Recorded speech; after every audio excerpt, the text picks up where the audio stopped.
We'll wait for our audio to be prepared.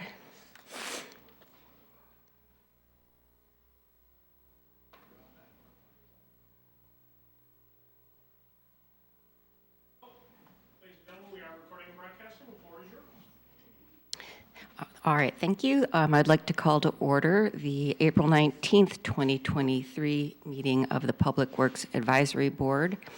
Welcome.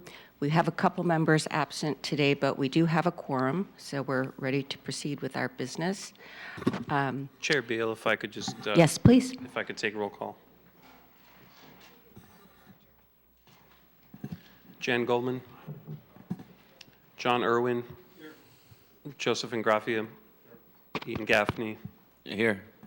Robert Nava. Here. Doug Rogers. And Chair Beal, 5 Here. present. Correct, we do have quorum. Thank you. We'll begin our meeting as we traditionally do by observing a moment of silence. Thank you.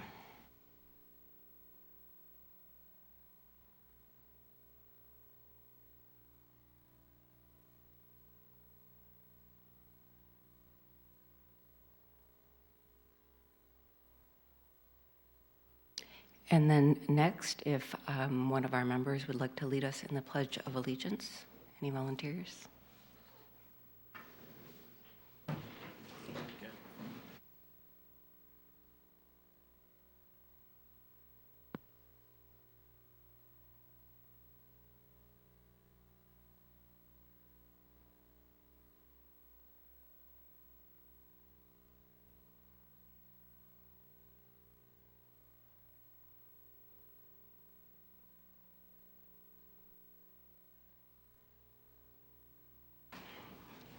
And next, do we have any announcements from any board members?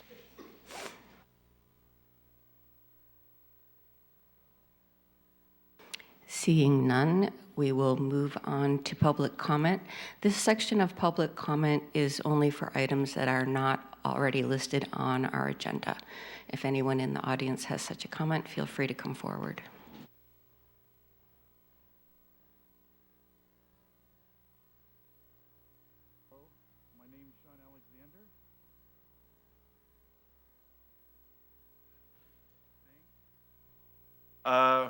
I've been living on the Central Coast since 1996, and in that time I've been enjoying the Central Coast.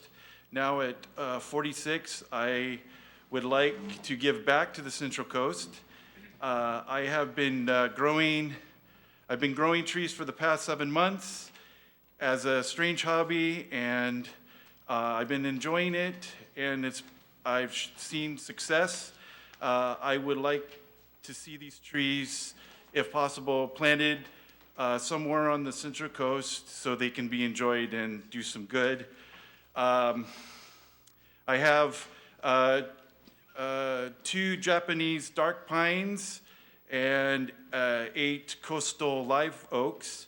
My objective is to grow for the Central Coast, and I'm asking for no money or profit. I just want to do this. And since the rainstorm that we've had kind of ruined some of our trees, I was thinking about like replanting trees to replace what we lost. And having more trees will give us good air, and what trees can do some good for the Central Coast. So that's it. Thank you. I would ask if the constituent who just spoke could follow up with city staff and give us your contact information. That would be helpful. Yes, thank you. Next, please go ahead. Good evening, Board. Director Kolek, and thank you for your service being here. I don't see a couple of people I'm familiar with is Rick Deschler, who is no longer on the board, as I understand, and Doug Rogers, whose business has taken him on the leave. So I know how much work it is that you guys do, and thank you for that. My name is Colby Carter Concho Kreutzer, and I go by Concho as an elder now, so if you care to address me socially, my name is Concho. I'm here with an informal petition of tennis buddies of mine, and I've left a copy of that with Janine, so if anybody's interested. I didn't realize until Dana told me that your meeting was tonight, so I'm sorry. There's a written letter submitted on this topic, which is the maintenance of the tennis courts at Delmar Park, which used to be under the purview of Parks and Rec, and now it's a public works issue because there may be some maintenance needs that would require the city or a city crew to show up with a truck or something like that. Since it's late and you probably haven't had a chance to look at that, I won't take your time this evening unless there's some questions or something that I could facilitate easily. Basically, the issue is that at the cost, public cost, California bond money for the state of California constructed 2 tennis courts in Delmar Park. The surface of it is a soft surface designed to play as if it's a clay court. And it should have sand on that material, if anyone has seen those 2 tennis courts that are there. Originally, there was planned to be 6 courts, and gradually, and I think with my culpability or leadership, 2 of them went to a basketball court, seeing the need for youth activities in the early 90s, and then a roller hockey rink, which is now the pickleball court. Both were at my instigation, as well as finally getting my sport, tennis courts, and 2 of them are used as they were originally designed in the master plan for that park. So at any rate, due to lack of maintenance, that court surface, I believe, is in severe jeopardy, given the current destructiveness of the winds that we've had lately. If deterioration caused the corner of that, it's like an indoor-outdoor carpet kind of, to tear, it would lift and tear, and the stipulation is that there's really no other purpose for that area because of this funding source until 2035. I don't know how the city would react to that. I doubt if we have the budget to replace that material. So if it's not taken care of, I would hate to see the horror of it being padlocked for the next several years. Thank you for your time. Thank you. Agendize that at the earliest convenience, please. Thank you for the comment.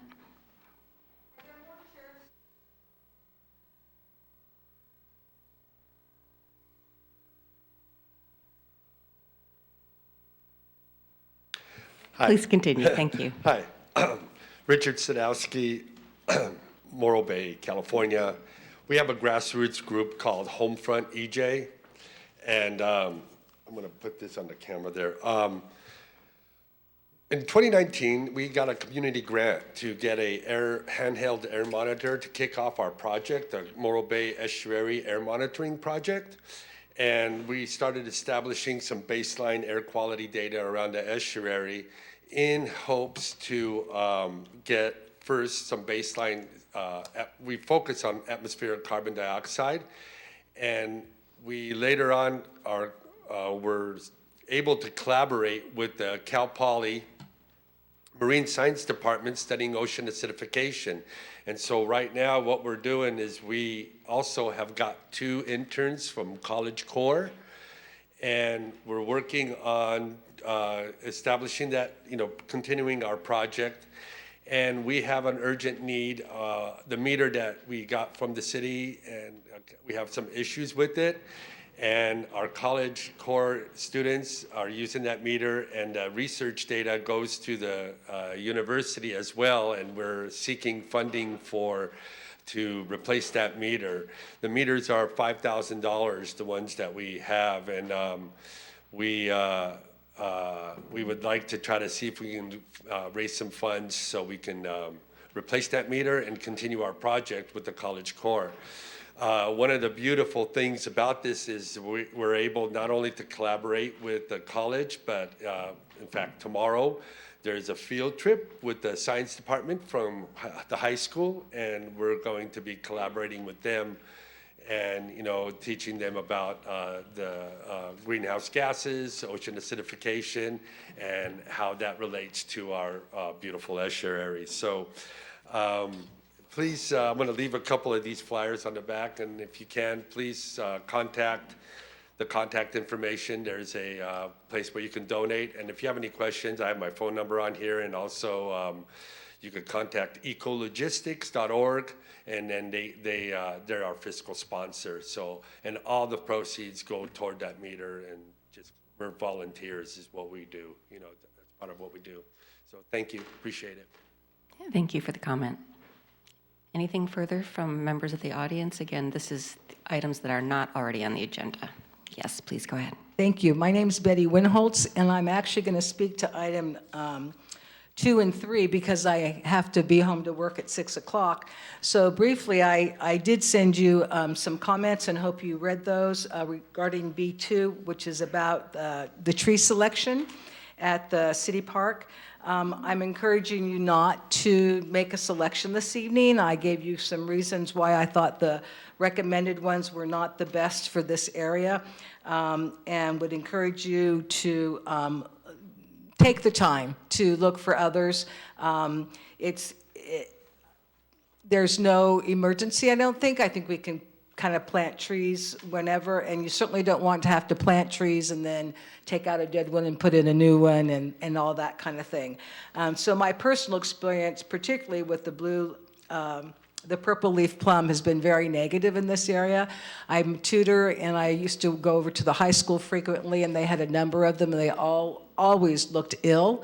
And finally, when they redid their remodel a year ago, they took those out and replanted with something different. My neighbor across the street has a couple, and when they were trimmed, it in essence killed them.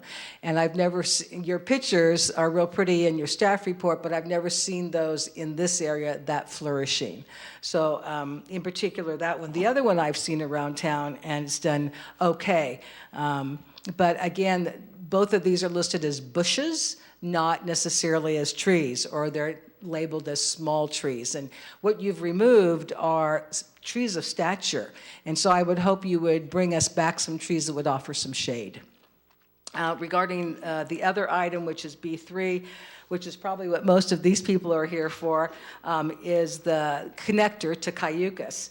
And my main points are the first 4 that I listed on my email, and they are that it gives away Morro Bay's residents, if you go with the consolidated hearing, which is what you're being asked to recommend to the city council, that it gives away our right to have a local hearing. And I think it's real imperative that we be able to speak to that here in this town and to our officials, who will then make a recommendation. If you go with the coastal consolidated permit with the county, it can be anywhere in the state. It will be with people who haven't been here, that don't know our area, our situation. We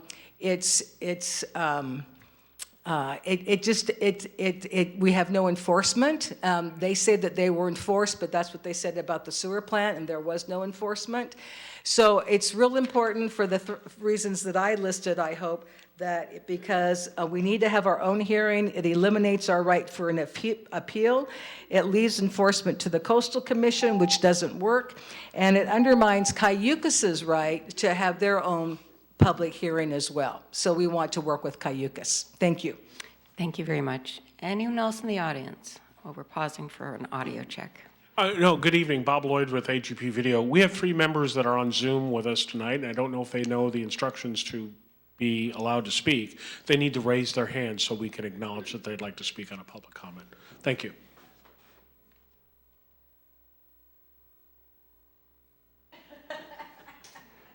Anyone else in the audience? Seeing none, we would ask anyone waiting on Zoom to speak that they need to put their hand up to be admitted. Thank you.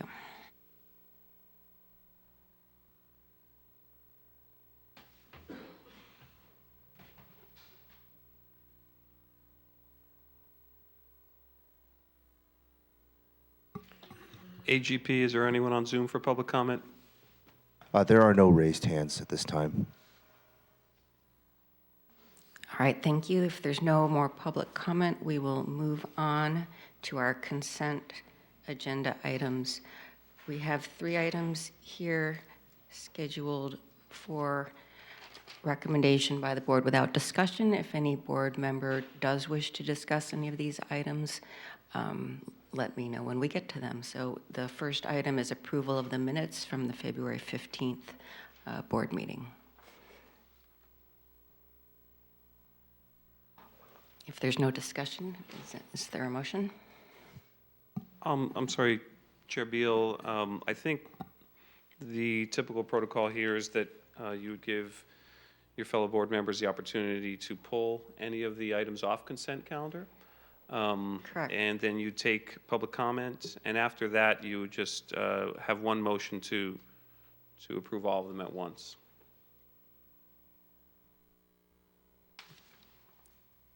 Does anyone wish to pull any of the items? Thank you. Do we have any public comments on the consent calendar items?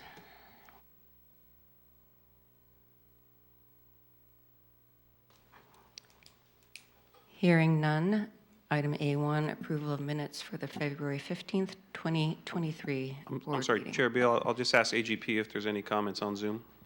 Any raised hands? I do see one raised hand on Zoom.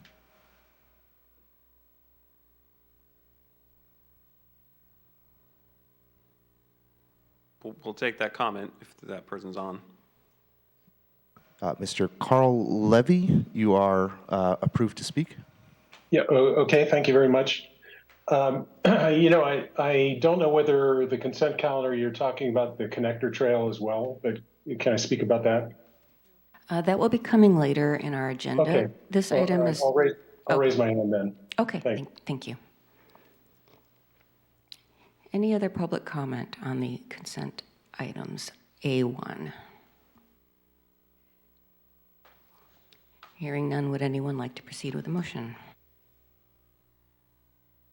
I move that we approve the consent calendar. I'll second that. Any discussion? All in favor? Aye. Aye.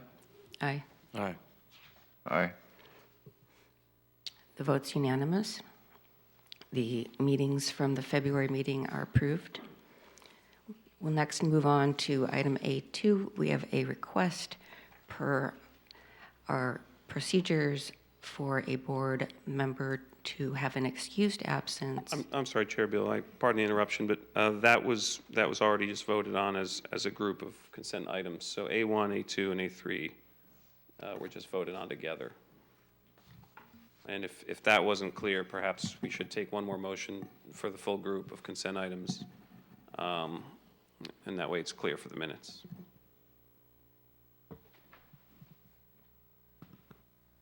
Does anyone disagree that all the items have been approved per our voice vote? No? No. Thank you.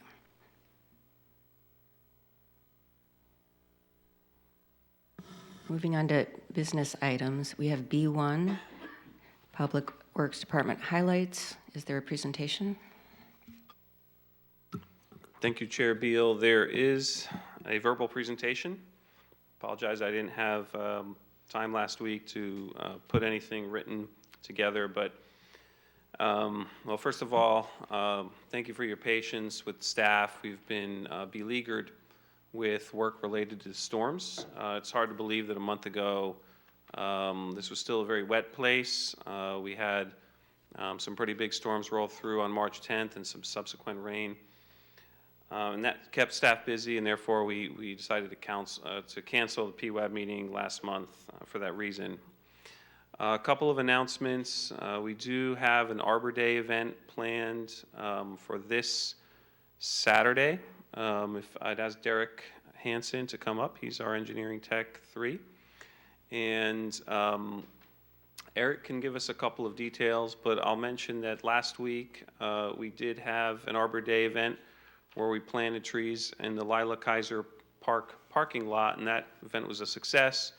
We had Morro Bay in Bloom and Morro Bay Beautiful come out. There was a member of the city council there, and a few community members also came out to get together and plant trees. So it was a great thing, and I would ask Derek, what time on Saturday does the event begin? The event is set to begin at 9 a.m. this Saturday. Excellent. And what's the location? We are going to be meeting in front of 681 Morrow Avenue.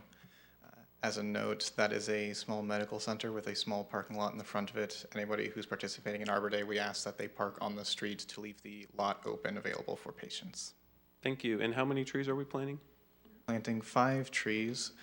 They are strawberry madrones. 3 of them are going to be in front of that parking lot. 1 of them is going to be across the street corner near Fireside Inn, and 1 is going to be up Morrow Avenue near Tara Lee's Antique Shop.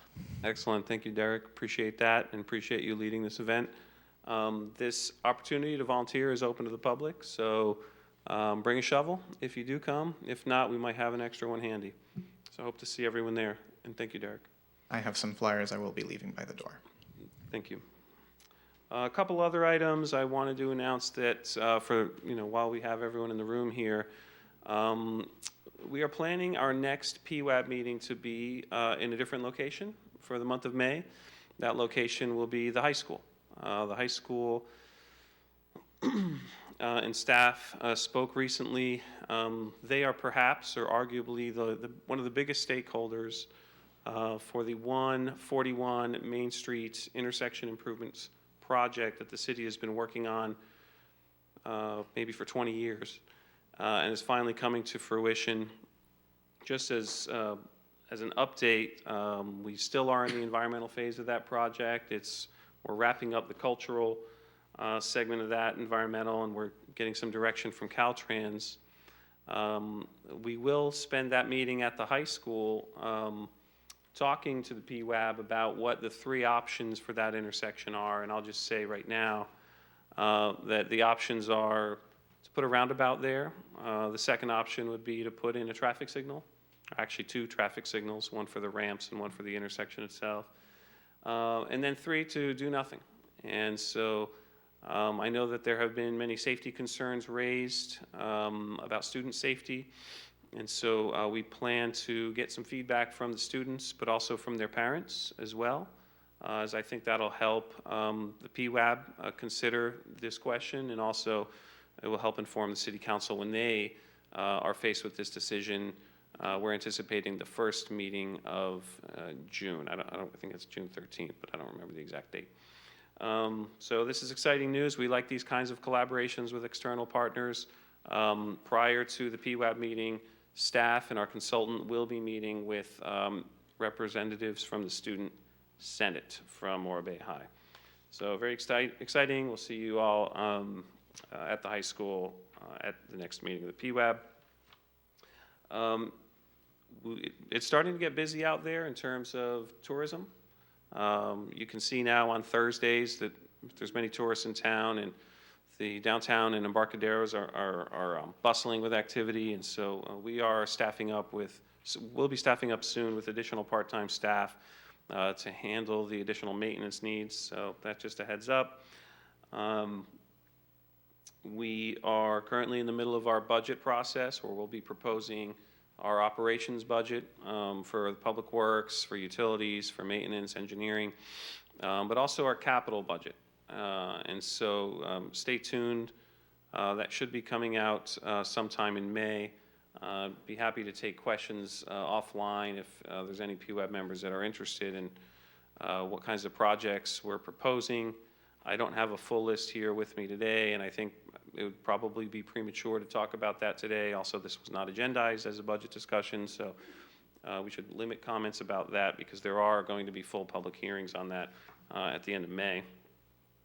And finally, just to note that staff has been very busy with a work effort related to FEMA funding and working on getting insurance settlements for the damage that occurred during the storms in January and soon as well in March. And so for those that don't know, there are 2 buckets of FEMA funding that we're going after. One is called public assistance funding. That is funding that we are eligible for because of the declaration of emergency, and that is for projects related to storm response or any immediate damage that our infrastructure took. We could get full or partial reimbursement for. And then there's another bucket called hazard mitigation funding, where the city can pursue projects that would mitigate impacts of these kinds of storms in the future. And so we are going to be aggressively pursuing funding in both of those areas. So we have a weekly meeting with our FEMA representative, which is very good. That started 2 weeks ago, and so far we have a very good relationship with them, and they're helping guide us in terms of how we present and package our requests. So it's been very helpful for staff. Other than that, I don't have any other updates, but I'm happy to take any questions.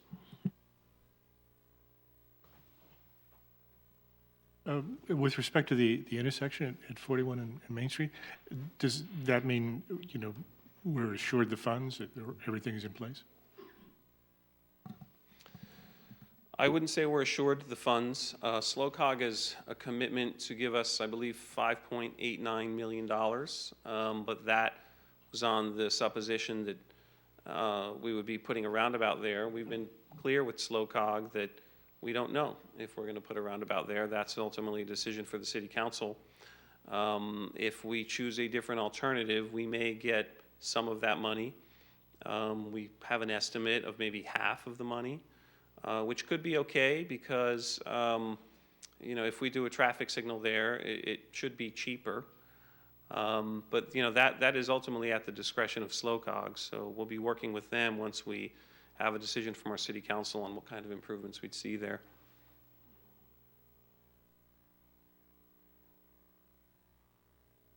Yes, and also the traffic signal there is, the programming that signal is going to be very complex just because of the location of the highway and Main Street. There's not enough room to let things kind of cycle through. One thought that had come was that we could set up, if we could get the city or the state to allow us to make the off-ramp instead of coming straight into 41, have it go on to Main Street far enough away that it'll allow for, proper timing.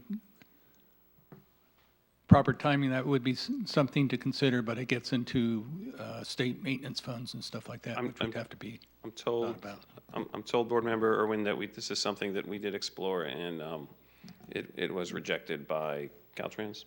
Because of maintenance costs. I'll interject. From what I recall, when that was presented, it was more of the state. The state likes to have the intersection of the two state routes together. Mm-hmm. So to remove that would then create complications for where the state route becomes on Main Street and continuity there. So. Yeah, but there are also safety issues to kind of consider in that. So I would not say it's completely shot, but it needs to be carefully addressed by both Caltrans and the city. FEMA. So you've got emergency funding, and you also have just to repair damage which was not repaired under an emergency basis. And then you've also got the hazard mitigation funding too. So there's FEMA has 3 pots of money for that stuff. Those first two, you're correct, those first two fall under public assistance, but yes, then they break it down into categories. Yeah, and then the other question there is the state going to be providing any of their, they receive a 4th pot of money or another pot of money to fund kind of like state priorities. And I was wondering if there's been any discussion with the state about plans for that fund, those funds. It's a good question. We have had indications from CalOES, which is the state, that yes, they'll be participating in some reimbursement costs that are eligible, of course. They've also had a webinar recently that staff attended regarding state hazard mitigation funds. So yes, we're plugged in with that as well.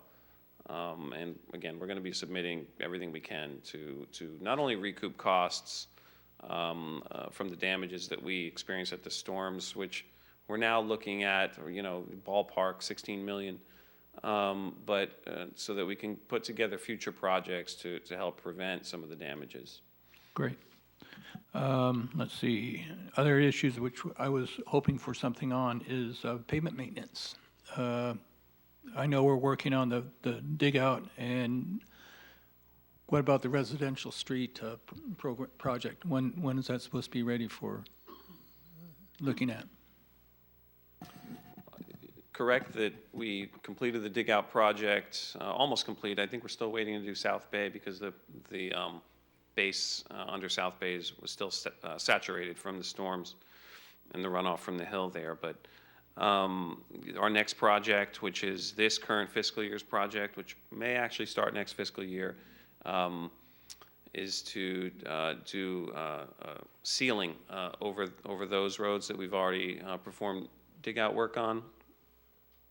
We are going to be requesting another project for next fiscal year, and we'll certainly be looking at how to prioritize the roads that get included on that project, and that is something that we would bring to PWAP for input.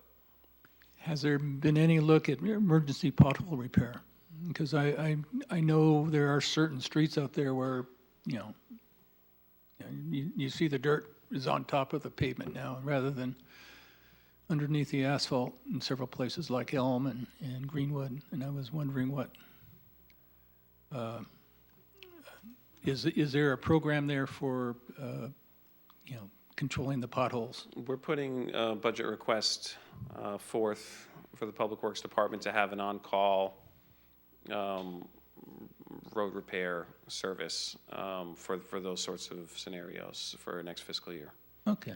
I had a quick question sort of along the same lines, and I'm just curious because I've noted a lot of the similar damage that I assume is storm-related. So are those kind of repairs, is there funding available, or is that just come from the city?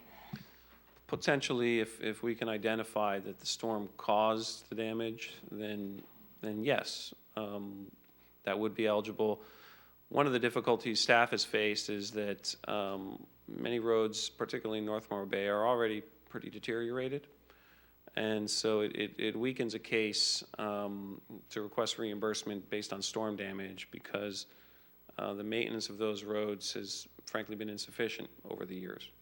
And so one of the first things that FEMA and Cal OES look for is maintenance records. And due to our limited funding and resources to perform that maintenance, over time, again, works against us a bit. That said, again, staff is looking at all possibilities to get and to obtain that FEMA funding so that we can do more work on the roads. I'd like to add something to that. Since I worked for FEMA on occasion, the records I've seen that the city has is more than sufficient to show that you do a maintenance program and then you're eligible in that way. Where you're not eligible is you would have to show that either it was washed out by a storm or construction traffic destroyed the street. So I forget the name of, is it Errol there? Which is the street by the, I think you're thinking of Preston. Preston. That one there very likely you would be able to justify having them rebuild that street. But if it has to be shown either construction traffic due to the storm damaged the streets or overland flow water eroded the street. Yeah, we're going to work our magic to the extent possible. I trust that you will. Okay. Oh, there was one thing which I'm not sure where it should fall in there. There's a lot of sand on Embarcadero by that RV park between the creek and 41. Would that be normally included under a city maintenance process, or how do you deal with that? It's a good question. Typically, there's not a lot of sand there because it's not every year that we have a major flood in that area. But Interestingly enough, many of you know that the Ironman competition is coming to town towards the end of May. And they will be using that segment of the Embarcadero, Tascadero Road as their, I think, cycling route. And so as a result, the city's made a commitment to remove that sand to accommodate that that race. Not to say that we wouldn't otherwise, but there's certainly a ticking clock on that task because of the competition already scheduled. The last time I saw somebody with the state cleaning that up was about 9 years ago. So it's not, typically the windblown sand is the issue that I see. Well, and I'll just remind the board that every single street in the city gets a sweeping by a street sweeper once a year. That may be unbelievable because especially on the small residential roads, they only come once a year, and if you don't see it, then you don't know it's there. We also don't enforce, like, City of LA or City of San Francisco. We don't enforce like street sweeping zones where you're prohibited from parking in an area to allow the street sweeper to go by. So if there is a car parked on next to the curb, the street sweeper just goes around it, and that's all there is to it. So that said, the level of sand that is on that road that we're speaking about is beyond the capability of our street sweeper to pick up, and so that's going to take a special effort. And so, yeah, normally we wouldn't. Again, yeah, I mean, your comment about 9 years ago, I'm sure the street sweeper has been down there, but it's probably I'm not talking about street sweepers. This would take would take a bucket to scoop it up. Yeah, we'll be picking it up. Cool. I believe that ends the board's discussion. Just as good practice, Chair, you may want to take public comment. Would anyone in the public like to comment on the presentation? Anybody online that is waiting to comment at this point? We have no hands raised. All right, thank you. Then I believe that concludes our business for B1, correct? All right, then we can move on to item B2, City Park Transit Hub Improvements and Tree Replacement Plan. Do we have a presentation? Yes, thank you, Chair Beal. First, I'll just say that the Transit Hub Improvement Project has been on the books, I believe, since 2019. With our new staff here, particularly Mr. Ridio, adding capacity to the engineering team, we were able to move it forward this year. We're very excited. You may have driven by that park. There's a lot of concrete going in the ground, and I'll just comment my own observation that our contractor is doing an outstanding job and is making quick work. There were some delays because of the rains. I know some folks were getting nervous about the possibility that there may be some overlap with that heavy work and Morro Bay Art in the Park, which occurs on the Memorial Day weekend. We don't anticipate that there will be any overlap. The project probably will not be completed by that event, but enough of it will be done where we can metaphorically sweep the sidewalks, have the event on the weekend, and then get back to work the next week without any kind of interruption to the event. That said, there was this one hanging item of tree replacement. So we did take out 2, I believe they were red eucalyptus trees, the flowering red trees, that are, in staff's observation, a nuisance tree because they uplift sidewalks. They're very weak. They fall down. Branches come down. They drop kind of large balls that people roll their ankles on. And there's some other aspects of them that, they just don't make for an ideal street tree, despite the fact that they have they're sort of a heritage tree here in the city of Morro Bay. But anyway, we did take out 2 of those, and by in accordance with our rules for private development, we wanted to be aligned with that, and so that requires us to put in 2 trees for every 1 removed. So we are installing 2 trees in the park, not on the street there, but in the park, and there was a decision to be made about what kind of tree should we put in. And so As always, we're lucky to have talented staff on the team. Ms. Pamela Newman, who stands before us, is a trained and experienced landscape architect who has quite a bit of background in this kind of work. And Pam took on the task of doing an analysis of trees that we could plant at this location, and that's what makes up our planned, plan. So anyway, I'll stop talking and I'll give it away to Pam to explain the rest. Hi there. So I do have a slide presentation. All right, thanks, Eric. So yes, we're going to be talking about the trees and some of the criteria of why we chose it and addressing some of the comments that came up from them. So next slide, please. So just a quick background, the transit hub, as Greg had mentioned, did remove 2 of the red flowering eucalyptus. They're actually called red flowering gum now. They changed their names. They are, as Greg pointed out, there's a lot of issues with them, and he noted those. They did uplift the sidewalks, so it's another wonderful opportunity, I guess, to upgrade for ADA purposes, and we are installing the 2 shelters. Per the municipal code, we are complying and replacing on a 2-to-1 ratio. And so we're planting 4 trees that were appropriate for the specific microclimate of the city park, which is, the city has a lot of microclimates. By the ocean, it's very different than where the city park is. 2 of them will be the purple leaf plum, and the other 2 will be majestic beauty hawthorn. Slide, please.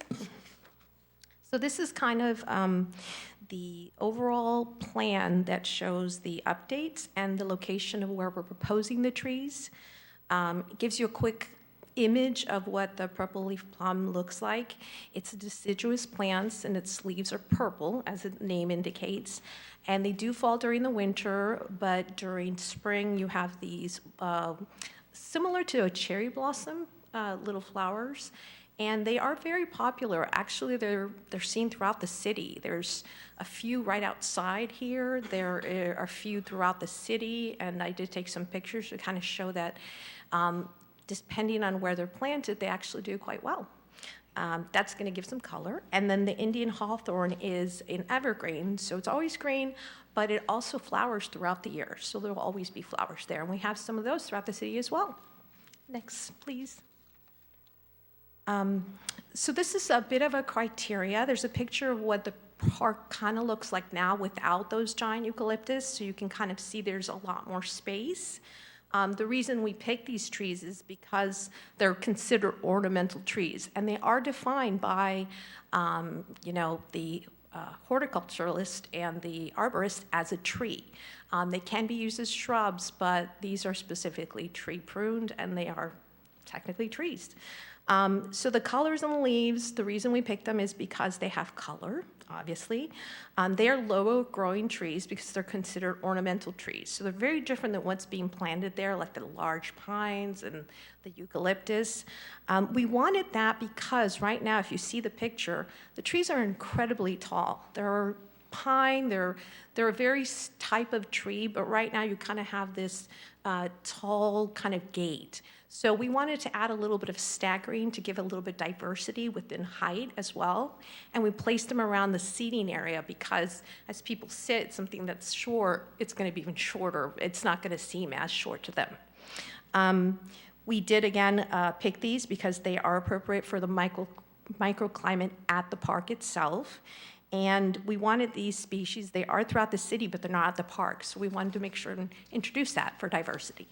Next slide. So these are just 2 examples. Over on Pacific Street, there's a few purple plum trees right there. Like I said, there's some outside here. They're kind of scattered. And off of Shasta Avenue, right in front of the Community Development and Public Works Department, is an Indian hawthorn. So you could kind of go and see it for yourself and see how they're doing and see, what they look like throughout the year. And that's going to be it. Any questions? What sort of microclimate do these trees like? There's no specific microclimate. We do have urban forestry, but what my point was that the high school does have a specific microclimate and that it's right on the ocean, the beach. You would never want to plant these type of trees right in front of the ocean because the wind and the salt would be destroying them, which is why they wither. Okay.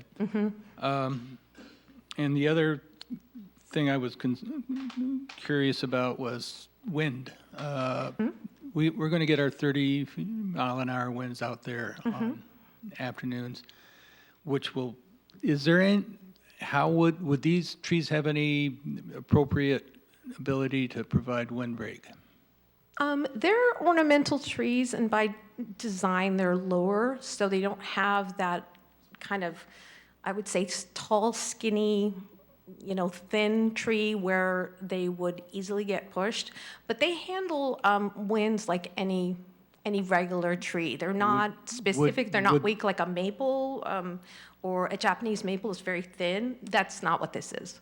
Would they modify the wind? So you've got it near some seating or some tables there. Is that right? Do you Yes. think the trees would help in reducing the wind, so those tables could be used at? That's an excellent point. They are lower, so they are more appropriate for seating next to it. They will definitely give you some wind protection, but they're not planted specifically for windbreaker purposes. Yeah. And then the other question I had was, how do the trees kind of tie into the Art in the Park? Oh, yes, layout? great question, actually. So we have been coordinating with Steve Powers of Art in the Park, and I've met with him and kind of physically walked around. He gave us a map. We figured out what his preferences were based on his tent layout, and I'm also going to meet with him personally at Art in the Park and kind of just walk it before it opens with him. Okay. So he's like liking what we picked. He thinks it works with the Yeah, I think it'll really add the color and beautify that park. Okay, thanks. I think you answered my questions then. Perfect, thank you. I have a couple quick questions, and then, oh, sorry, Robert, I'll just go with mine. I'm not a plant person, so you might be able to tell that, but are these considered native plants, or was that one of your criteria?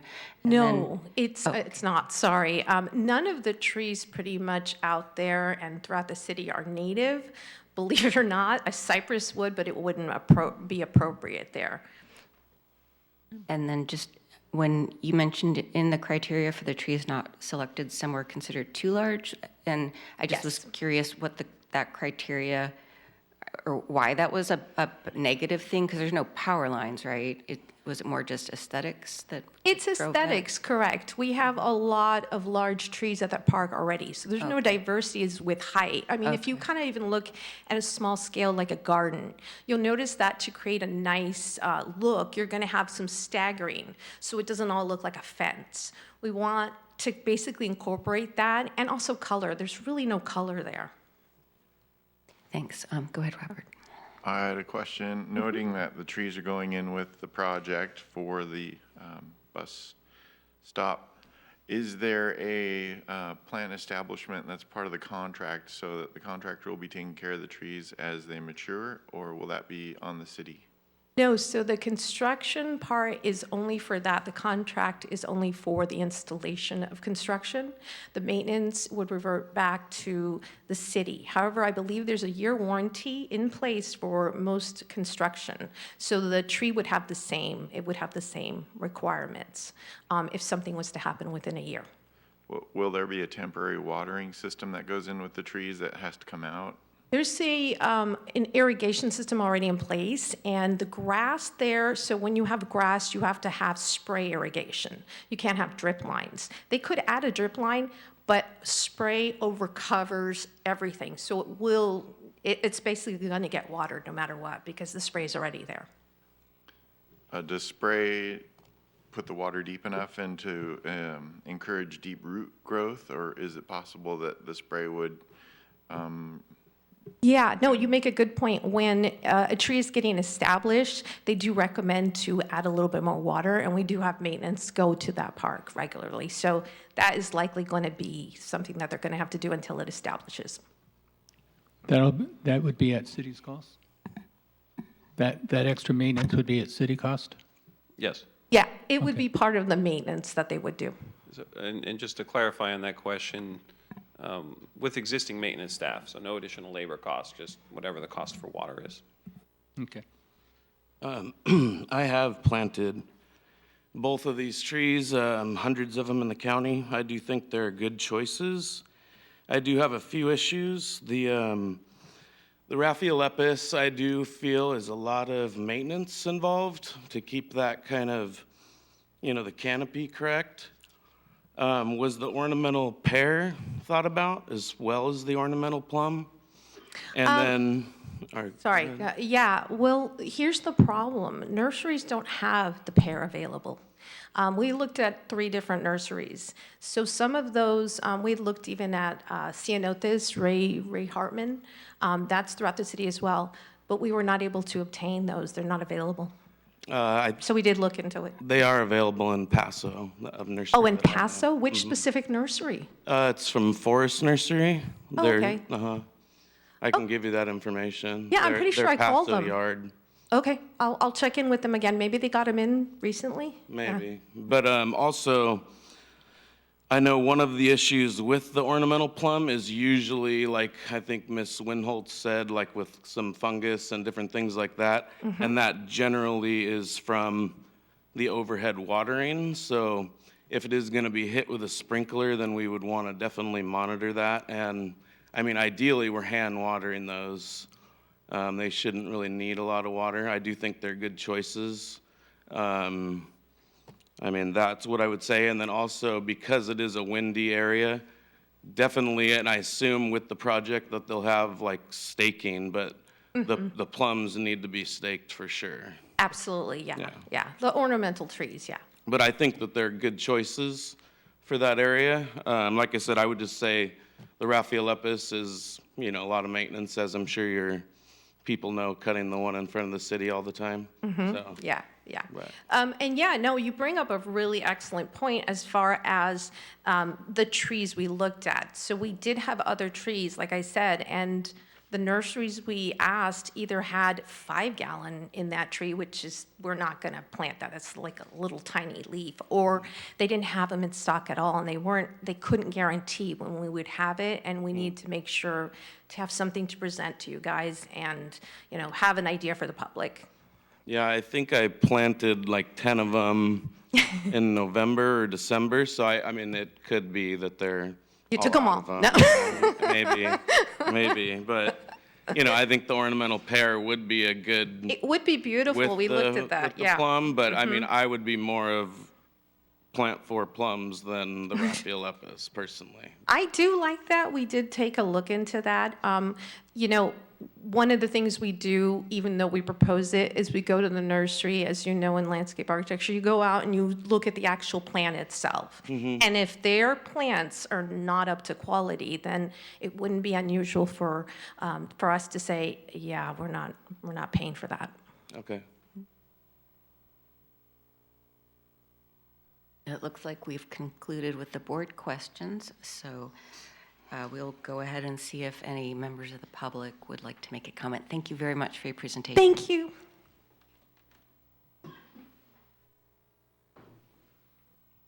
Does not seem that we have anyone here in the audience that would like to comment. Is there anyone virtually in the queue, Bob? There are no raised hands at this time. All right. Would the board like to take any action on this request? Yeah, I'll move that we approve it with a note saying that we'd like to have the Public Works Department coordinate with Mayor Winholtz just to make sure her concerns are adequately addressed and possibly talk to Ian and find out if there is any knowledge he has.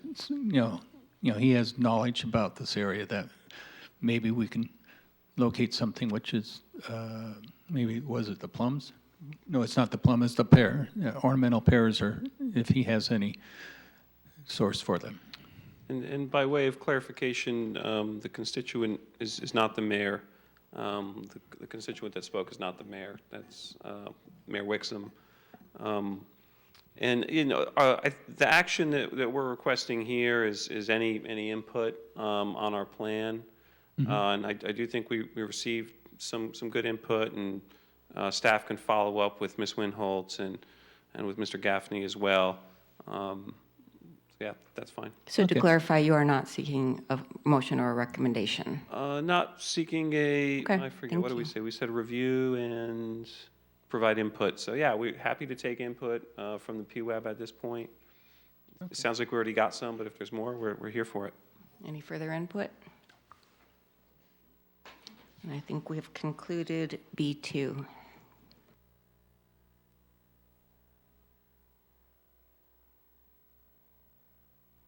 So that brings us to agenda item B3, recommendations. Consideration of recommendation of a consolidated permit application with the County of San Luis Obispo to the California Coastal Commission for the Morro Bay to Cayucas Connector Trail Project. Do we have a report? Thank you, Chair Beal. Indeed, we do, and I'll hand it over to Elizabeth Kavanaugh from the County of San Luis Obispo in a short minute, but just wanted to state that this is a project that's also been on the books for some time. In fact, Ms. Kavanaugh herself gave a presentation to the PWAB in, I believe, 2015. She went to City Council 4 years before that, to the City Council, to talk about this project. This project was also subsequently reviewed by the Planning Commission. And in essence, this project is a multi-use trail that would connect the city of Morro Bay's streets and trails to the community of Cayucas over the sand dunes. And because this trail goes through our city, we do need coastal Commission's approval. There was a comment made by a constituent earlier in today's meeting, and I apologize that there is some incorrect information in our staff report. It is not required that the city pursue a consolidated permit for a coastal development permit application through the California Coastal Commission. We could do our own permit. That's true. And the city would see that as a less efficient means to achieve the same goal. There is plenty of opportunity through this consolidated permit process for the community to provide input or make appeals. Certainly this meeting right now is one of those opportunities. This will also be heard by the City Council. If the City Council next week does choose to move forward with an application for a coastal development permit, again, jointly with the county, then it'll go to the Coastal Commission, and they'll have their own meeting agenda item where this will be discussed. The difference is that if we applied separately rather than jointly with the county, the city would file its own permit. We believe it's likely, not a certainty, but it's likely that if we did go that route, the Coastal Commission would likely take the county's item, meaning the county's permit application, and the city's permit application, and review them at the same time anyway. And so staff doesn't see an additional community engagement benefit to having a separate permit application. Again, we are offering opportunities for community engagement right now. However, we do believe it's more efficient to file jointly. And also, this is a county project. This isn't a city project. So it's just a county project that's coming into the city's boundaries. So for that reason, because it is a county project, we did invite Elizabeth Kavanaugh, as I introduced her, from the County of San Luis Obispo. She's going to present a project description and some of the reasons for the route that the county has chosen. She'll give some history of the project, bring up some of the issues, and then we'll be looking for input from the PWAB on this project and on the permit application. So Elizabeth, take it away. Thank you, Greg. I'm Elizabeth Kavanaugh. I'm with County Parks, and I just wanted to coattail onto what Greg was saying about the previous speaker mentioning that there was no opportunity for public input with the consolidated permitting process and no opportunity for enforcement. And I kind of wanted to push back against that a little bit because here we are having a public meeting about this project. That's exactly what we would be doing if we were going through the individual county city permitting process. We would be having a meeting at PWAB and we would be going to the city council. So it's really front loading these processes so that we can have all the information as we go forward with Coastal Commission. On the enforcement issue, I wanted to remind you that county parks will be maintaining this trail. So the enforcement that is needed on these trails will be going through county parks and not necessarily the Coastal Commission. So I just want to know that there will be a presence available for enforcement issues and maintenance issues on this trail.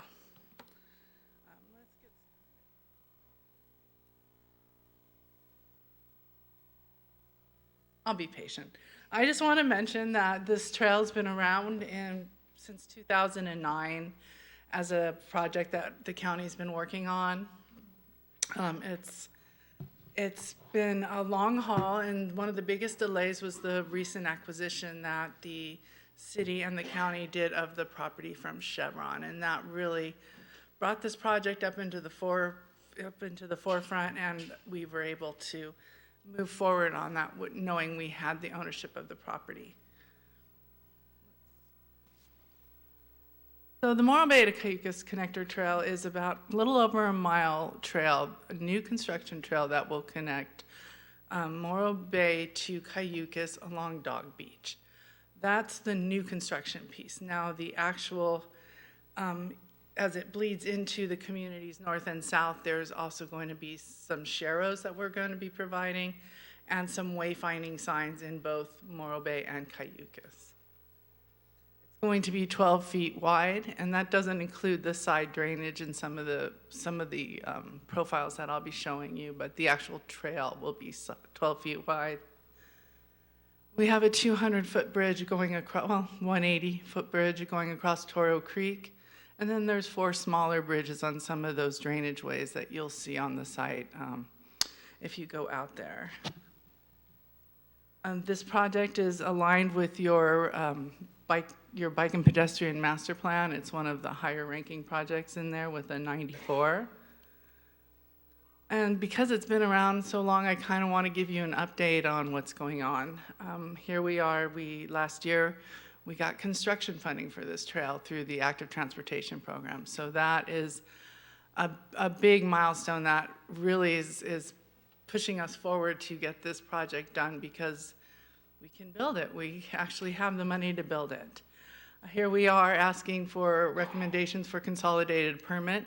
This is partially to help us keep those construction deadlines that we've promised in our active transportation grant. Again, this project's been around since 2009. There's very few, I guess, very few changes in it, but we will talk about some of them. Construction so we're hoping to get our coastal permit by the end of this year, start our permitting with the state and the feds after that, and then construction drawings completed in 25, and then actually constructing it in 25, 26. So I'm gonna walk through this trail because it's a little long and it's kind of complicated, and it includes some areas where we're just using existing bike trails in the cities and in the city and in the Cayucas, and then the brackets, the red brackets, are where the actual new construction of a trail will go. So we will be starting at the Cloisters, and then where there's an existing Class 1 trail at the Cloisters Park, heading down Sandalwood Avenue, where the city currently has sharrows, and then along Beechwood Drive, where there's currently sharrows. This project will add a sharrow to Yerba Buena and then on Toro Lane. Once we get up to the North Point Natural Area, that's where we start our new construction. The new construction will travel along North Point Natural Area and Dog Beach. There will be all the existing entrances, public access entrances are still going to remain there. We end up at Studio Drive in Cayucas, and then where we can split off and either go to 24th Street Beach or you can go into downtown Cayucas. So this trail is really combining more than 5 to 7 miles of existing bicycle facilities that there has been this gap in the middle of for years. And our recent research, we did a survey that in Morro Bay and Cayucas, and most people said that they bike and walk in Morro Bay and in Cayucas, but they will not bike along in between them because of the close proximity to Highway 101 or Highway 1. So this project is hoping to resolve that dilemma and that barrier to active transportation. So starting with the bike route improvements along your cities in Morro Bay, most of them are already existing. Like I said, we'll be adding a Shero to Yerba Buena Street and Toro Lane, and then connecting to Studio Drive in Cayucas. This is a change that was made. We were originally, way back in 2010, we did an environmental impact report that showed that this trail was going to be the dark blue line, which is basically in Caltrans right-of-way. And as we got into designing it, we discovered that that's kind of defeating the purpose of the trail, which is to get a pathway off the highway to make people comfortable so they would be able to ride this trail. So that's when we decided we would drop it down to Toro Lane. Toro Lane is a private road with a coastal access easement on it. So we have spoke with our lawyers and coastal's lawyers, and both have determined that that the trail is a reasonable coastal access use for that easement. Let's see, what else can I talk about? So I don't know how much in the weeds we want to get, but I just provided some pictures here of our plans at this point. This is where we start the new construction at North Point Natural Area. You can see the little parking lot there, kind of in the, I guess that's, depending on how you're looking at it, but on the corner there. Kind of loop up from up that hill, and then loop back down onto the old remnant road there. And there will be a interpretive panel at that point. Here is kind of our tough terrain. This is where you see the riprap as we drop down from the North Point Natural Area. There's several different profiles that are needed to accommodate that rough terrain, but we've presented those here, and I've got a bigger picture later on in my presentation if you want to go into that.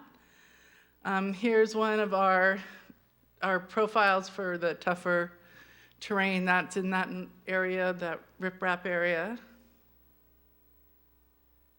And then here's our plans for the 180-foot bridge that goes over Toro Creek.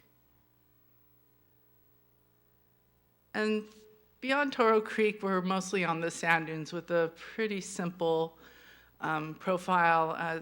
Where, as you can see from the blue and the green, we're kind of trying to weave around some environmental sites that are out there to do as little impact as we possibly can with this trail. And that's what that profile looks like for most of those sand dune area. When we come out, we like to acknowledge our partners in this project. It's been around a long time. There's been a lot of goodwill coming our way. We've been working with the Coastal Conservancy, with the Slow Cogs, State Parks, the City of Morro Bay. This really has been a project that has a lot of goodwill and a lot of people would like to see happen. So I'm here for questions. I also have my engineering staff here for questions, or public comment, or anything I can do to assist this decision. Thank you very much. We appreciate your coming.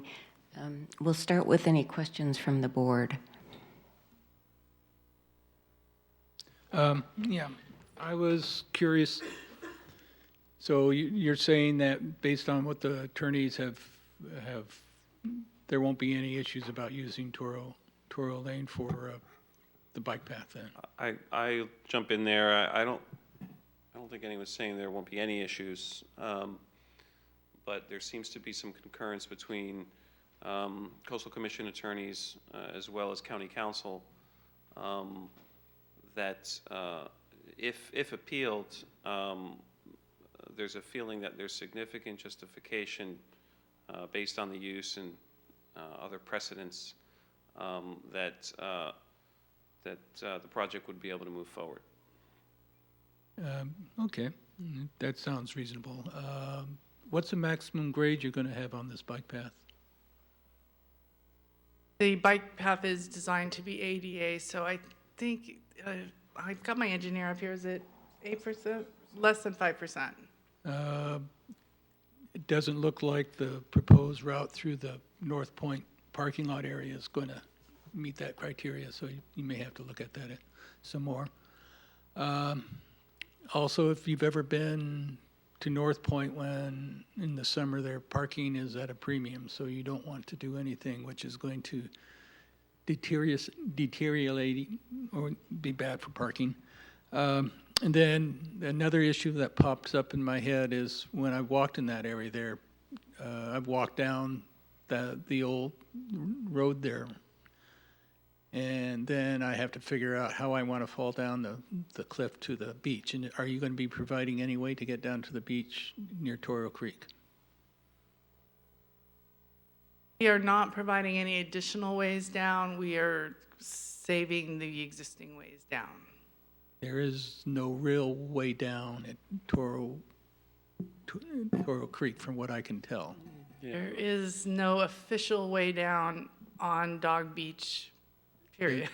But there is a way there by Toro Creek.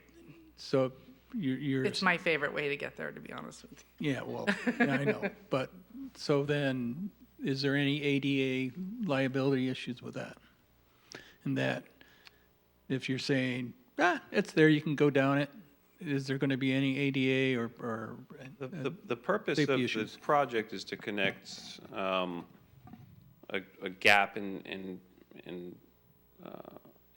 terms of having a multi-use trail between Morro Bay and Cayucos, and not necessarily to provide access to the beach for recreational purposes. So from the city's perspective, and I'm speaking about the segments of the trail that would be in the city's boundaries, so long as the trail itself is ADA, then there's no issue. And how far does the city's jurisdiction go? Up to the end of North Point. So beyond that is going to be county?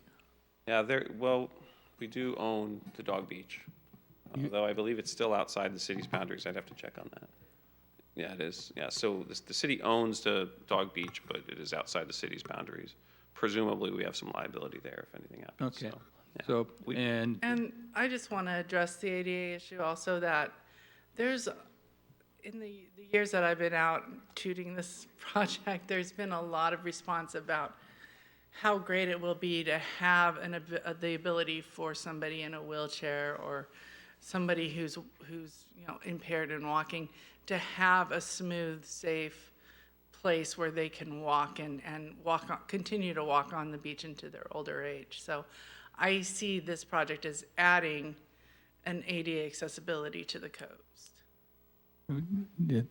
So is there any chance that you will provide some sort of access to the Dog Beach, some more formally designed access to Dog Beach at Toro Creek? That is something that we have been exploring. I can't. Not at this time. I can't tell you that it will actually happen. Okay. And have you looked how the bike path might affect the parking there at the north end where you get to, was it Studio Drive? We're doing a little reshuffle of the parking there to make it more efficient, and we add a couple of parking spots over there. Okay. And also, I have a PowerPoint. Part of the reason for this trail is why we've included, say, Cloisters Park and Studio Drive and all those areas into this project is because the 1 mile new construction area isn't really a good ride. You know, you need more than a mile. So we're anticipating that people would be parking in Cayucas or in Morro Bay, using the existing park paths, and then using this new segment of trail to connect between the two communities. Are you aware that Caltrans is currently in the distant future planning on tearing out the bridge over Toro Creek and rebuilding it? Well, they have just replaced the northbound, I believe it is, bridge. They haven't approached me about the southbound bridge, but I do know that our bridge is separate from the work that they're planning on doing. Okay. And we are in discussions with Caltrans on this. From what I've seen of the picture, there has been a shear on one of the columns there where the rebar goes through. So it's stable, but it's not, you know, considering the salt and stuff like that, you probably got about 10 years before that bridge starts having an emergency. Part of the plan of our design is our bridges to be separate from, it's not hanging off of the bridge or in any way dependent on that bridge. So it would be Has Caltrans reviewed your plans to make sure they have construction access for what they need to do? Not at this point. We've just started conversations with them on this since we got funding. Okay, thank you. I just have a really quick question. I'm curious because having been down there and seeing how much damage there has been this year from all the storms, of whether that you've had to make any adjustments after seeing, you know, how much the dunes have disappeared. Yes, we will absolutely have to make some adjustments. Any other board questions? Go ahead, Joe. Returning to the notion of increased public hearings, I seem to recall reading that the original proposal came to the Planning Commission in 2021, and the addendum with respect to Toro Lane is in 22. Will this be coming back to the Planning Commission as well as the City Council? Short answer is no. There's no plans to bring it back to the Planning Commission. There's no requirement to bring it to the Planning Commission. The move now is to submit a consolidated permit application through the Coastal Commission. And so today we're seeking input from the PWAB on that specific step that we'll be bringing to Council this coming Tuesday as a recommendation. No, the only reason I mentioned that is because this strikes me as a significant departure from what originally went to the Planning Commission, for which the Planning Commission approved. I just find it curious that with this significant change in the order that it's not coming back to the Planning Commission. The second thing is, I think I read that there was an environmental impact report done on the new addendum, Toro Lane. And am I correct in assuming that it probably addressed safety conditions in terms of the narrow road and the like, or did it not address any safety issues? So two things. I wanted to take it back to the original request about Planning Commission. Planning Commission in January of 21, I believe it was, did see these changes, and they did approve that, including these changes. So I just want to be clear for the record that they are fully aware of, say, the Toro Lane changes or the squiggle lines that we're doing to try and avoid the environmental sensitive areas. So they were aware of that. Okay. And then on your second question, I'm sorry, what was it? If the environmental impact report actually addressed any safety issues or studied that aspect of it. So it was an addendum to the EIR, and it did talk about the Toro Lane project, and it did look at it compared to what the safety issues were on Highway 1. And it determined that dropping it down to Toro Lane was a much safer path for the users. Okay. And the only other suggestion is I'm thinking that with respect to visitors, be they on bicycle or walking, stepping off the path in dangerous areas. It's somewhat akin to kind of an attractive nuisance. I would suggest that your lawyers examine it from that standpoint to make sure that there is no, that there's sufficient signage to discourage people from doing that, and to examine the liabilities even beyond that, because sometimes liability does exist. Well, and I would ask your board, have you seen liability issues around your sharrows in the city? I personally can't answer that. I had a question. We received like an interesting public comment about horses, and is this path like expected to accommodate horses? No, this is not expected to accommodate horses. Okay. Most of the horses we see in this area are riding on the beach. Well, yeah. How do they get to the beach? I assume they go to the pull-off area on Highway 1 and work their way down the bank there, right? I'm sorry, I don't know how they get to the beach. It seems like they've been riding for a little bit by the time they get to Dog Beach.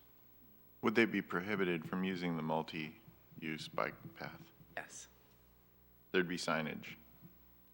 If necessary. I personally am not one to have big signs everywhere and I think if it becomes a problem, then that would be something that would be addressed. Horses don't usually want to ride on asphalt trails, so I don't foresee it being a problem, but if it does, we can certainly address that. Are scooters permitted?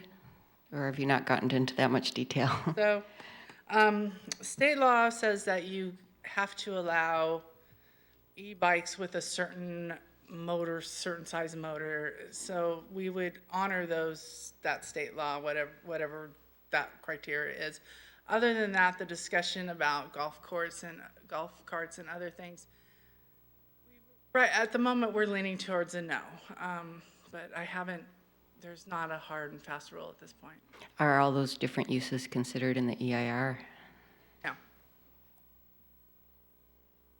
I have a question about the consolidated permit.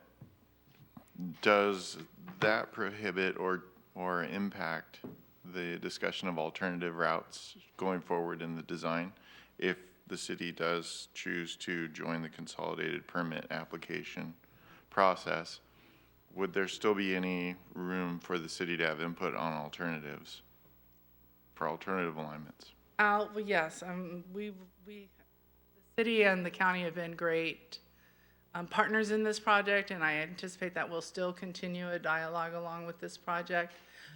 The alternatives were studied originally with the EIR back in 2010. What we're hoping to do is move forward with that alignment that I outlined for you, and hopefully get it permitted by coastal. And I'll add a clarification that if the question is about the city as an entity proposing new alternatives, I suppose that's possible. But if the action were to submit a consolidated coastal development permit to the Coastal Commission, it would seem that meant that the city supported the current alignment.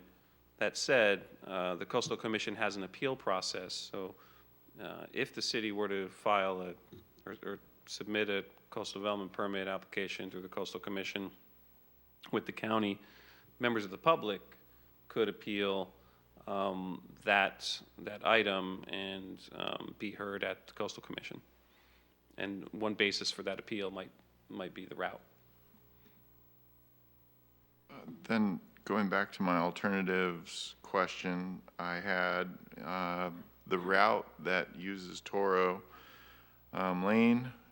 It is the alternate to using Caltrans right-of-way. Was the plan on Caltrans right-of-way also a 12-foot wide dual direction access path? Was a barrier rail considered in that design to protect users from the highway? It absolutely was, but not in that immediate area of Toro Lane. Wouldn't it be more attractive to stay on Caltrans right-of-way up there for grade and for maintenance access, and continue to be safe for users if there was a barrier rail between Highway 1 and the pedestrian bike route. Well, we've found that it was less safe to be on Highway 1 than it would have been to be on, well, it would have been less usable. People don't want to ride against the highway. They would like to be off the highway and not in close proximity to the high-speed traffic. Well, as a regular visitor to North Point and a cyclist and a hiker and walker, I do appreciate using that Toro lane, but I always use it with the understanding that that's a driveway access to a lot of homes there. It's not really a throughway for cars. And I would think that the amount of increase in traffic there would be significant, especially with a lot of the visitors coming with bikes and e-bikes and scooters. And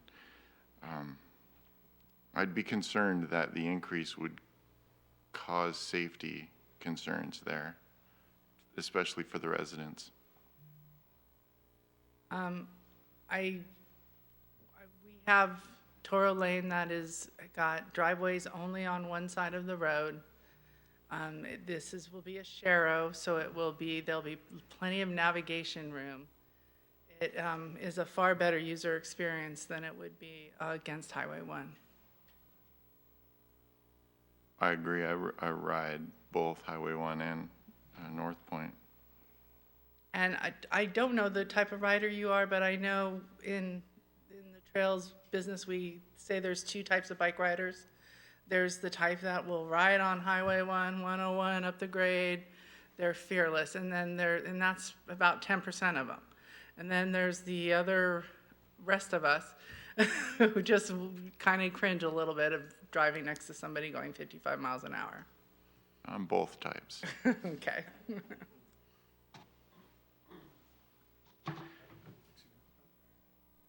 I'm sorry, I need a clarification.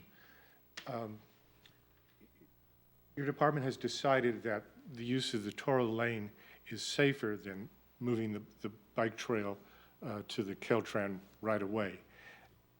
That part of Caltran right-of-way that's parallel to Toro Lane, in the original plan, would have a 3-foot barrier against highway traffic? No. None. It would have a barrier further down towards the riprap. There would be a barrier there because there is a tough little pinch point. The original plan showed that barrier there. It didn't show the barrier above Toro Lane. Now, was there an evaluation of relative risk between Toro Lane and a Caltrans right-of-way with a barrier in part of the preliminary planning? I don't think so. I'll add a clarification there that I think when Ms. Kavanaugh is talking about safety, she's talking about two things. On the one hand, there are safety concerns because of the nature of being on a highway, even with a barrier. But on the other hand, there's a perceived safety concern that would reduce and possibly limit use of the path, if I'm saying that correctly.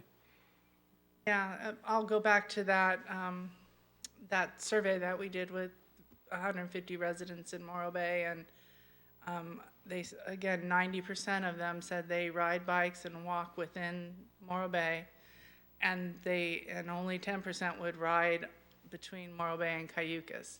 And so by creating this road on, this trail close to Highway 101, we're negating the potential use of the trail, which the intent is to get people out walking and biking between these two communities. But that would be the anxiety of walking beside a highway without a barrier as compared to the anxiety of walking beside the highway with a barrier. I would guess that there would be two different levels of anxiety. There's another layer. The anxiety is that, and there's also the layer that with Caltrans, if you want to build in their right away, they want you to show that there is no other alternative. clearly have an alternative here. Ah, that's an interesting addition to the file. But How- truly, the desire to drop that down on a Toro lane was safety. And how wide is the right-of-way? I'm just curious. Toro if- lane right away or Well, what outpath? they're, I'm hearing questions suggesting, should there have been another look at using the right-of-way with a barrier? So I'm just wondering if that's feasible with the 16-foot path. I haven't studied it with a barrier up there. I think it would be, I've walked it, it seems like it would be wide enough. I just don't think that would alleviate the user comfortability situation. Okay, thank you. Could you describe what you mean by riprap? Because the way you're using it doesn't match what I used to do when I was working. Well, I mean the riprap being the big boulders that are along the side of Highway 1 right there, as you drop down after North Point. So there's there's riprap protection and stuff. It's not like gabions or Just simple big rocks. big rocks.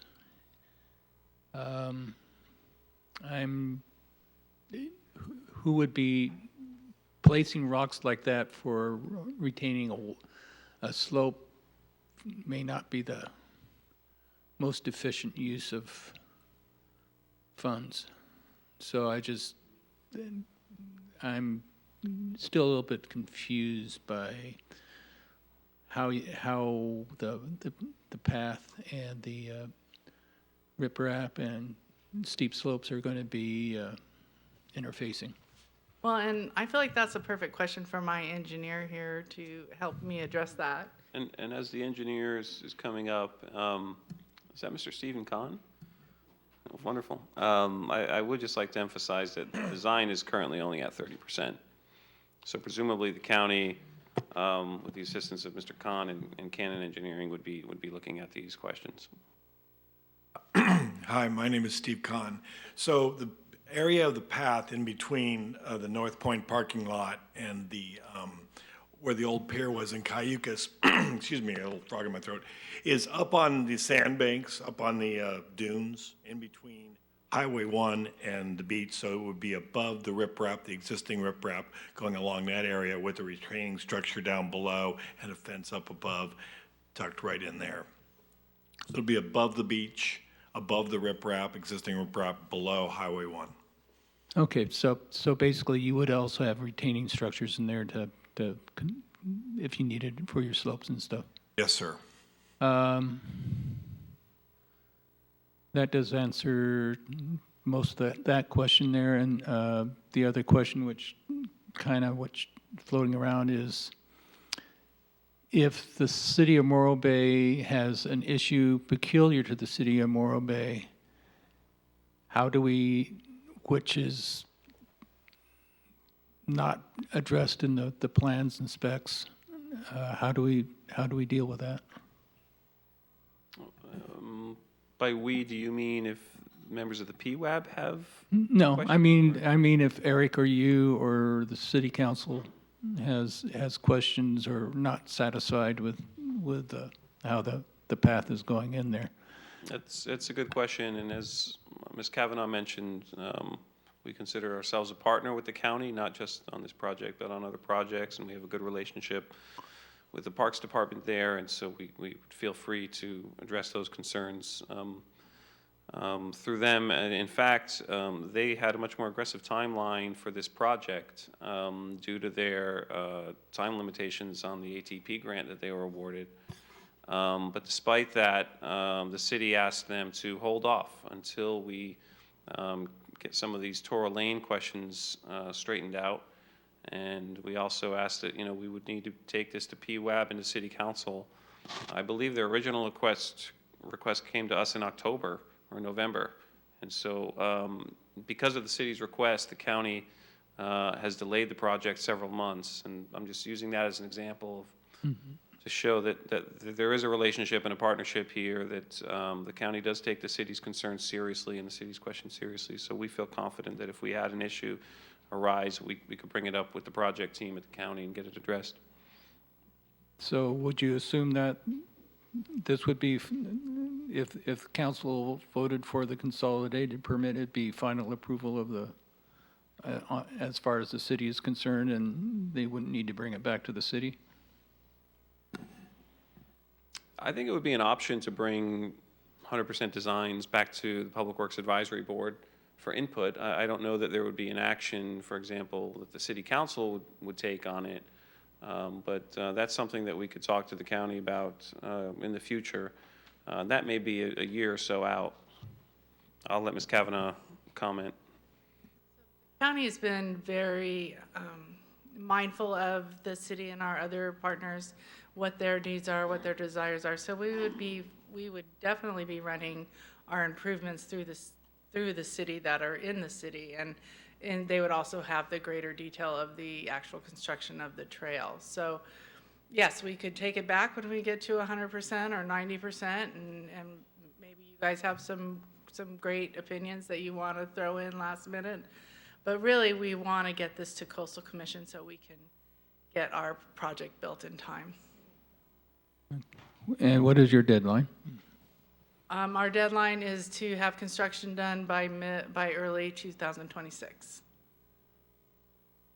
That bridge would be kind of, what's the term for it? That would be an aggressive schedule to get that bridge built from anything I know about. Well, the bridge is a pre-made bridge that you just place on each side. So we're avoiding some of the fish and wildlife permitting and whatnot that we would need if we were building it in the creek. Okay. But yes, it is a tough timeline, which only shows our commitment to partnership in this project. Okay. Thank you. The paved path that's going to be constructed new, it's, I believe, asphalt, concrete? Yes. Asphalt. The portion that's going to be within the city, will there be a maintenance agreement with the county that the county takes care of that asphalt? To be honest with you, I don't know. I haven't crossed that bridge yet. We would be maintaining the asphalt on the trail that is outside of the new asphalt. That would be outside of the city, yes. Within the city, that's The where the North city Point PUAP natural would be area. concerned. I think we're open to a conversation about that, yes. Yeah, I've ridden through Cloisters a lot, and some of those cracks are prohibitive with small tires on your bike. It's a rough ride, so I anticipate that sort of damage or wear would occur as well out in this exposed area. It's a very dynamic site, so I think you're right. And we have built trails on the Nipomo Mesa, for example, where there's a lot of sand and a lot. So we have great experience in repairing those kind of trails. And then street sweeping through the bike path, would that also be something the county takes care of as sand blows up? I think that's something we can talk about. Once we get our permit, then those are the conversations that we need to continue having with the city. Veg control, I noticed there's a ice plant out there. That stuff also creeps up onto pathways. Is that something that will be removed as it's an invasive, or is that something the county will be addressing on a maintenance plan? I don't know the answer to that. I'm sorry. Okay.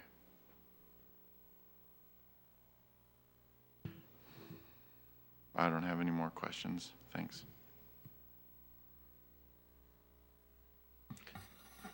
Thank you very much for your presentation. It looks like the board are finished with their questions, so we will then turn to public comment.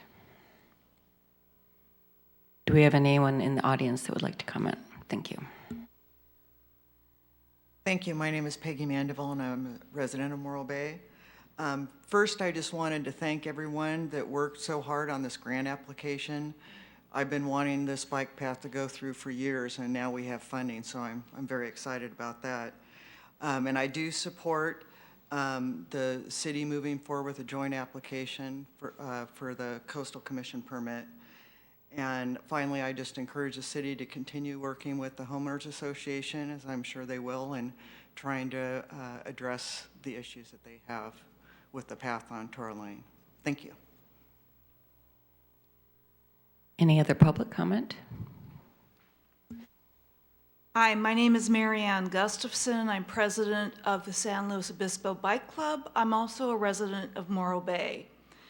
And so, speaking with my members, a number of them have said they've been on various boards over the years where we've been trying to get this bike path completed.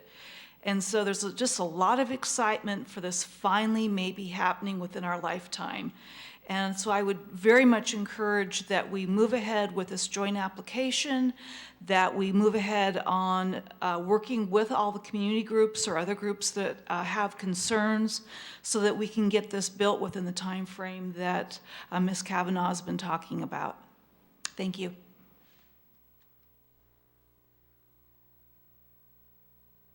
Greetings, my name is Gary Havas. I'm the president of the board of Bike Slow County. My organization advocates for, inspires use of, and educates users of bicycles in San Luis Obispo County.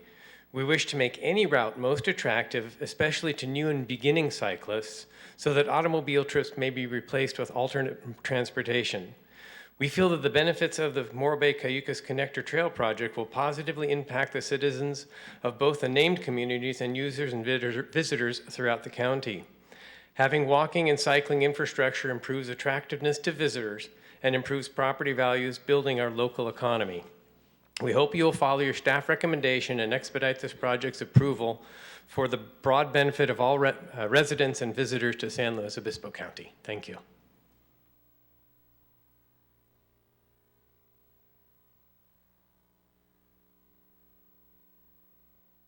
Good evening. I'm Rick Ellison, the Executive Director of Bike Slow County, work with the colleagues that have spoken. I'd like to express appreciation to the City of Morro Bay, SlowCog, County Parks, Caltrans, Canon, the team that has worked for, it's been stated 2009. I saw some data that it actually was generated as far back as 2004 as an idea for this connector.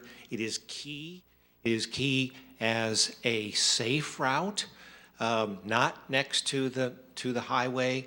It does, as Ms. Kavanaugh mentioned, the closer you get to a highway, the more angst, and someone would decide not to take a route because of somebody going 55 or 65 very close. The route that has been planned is outstanding. I would encourage, our organization would encourage you to continue moving forward in an expedited way with a consolidated permit.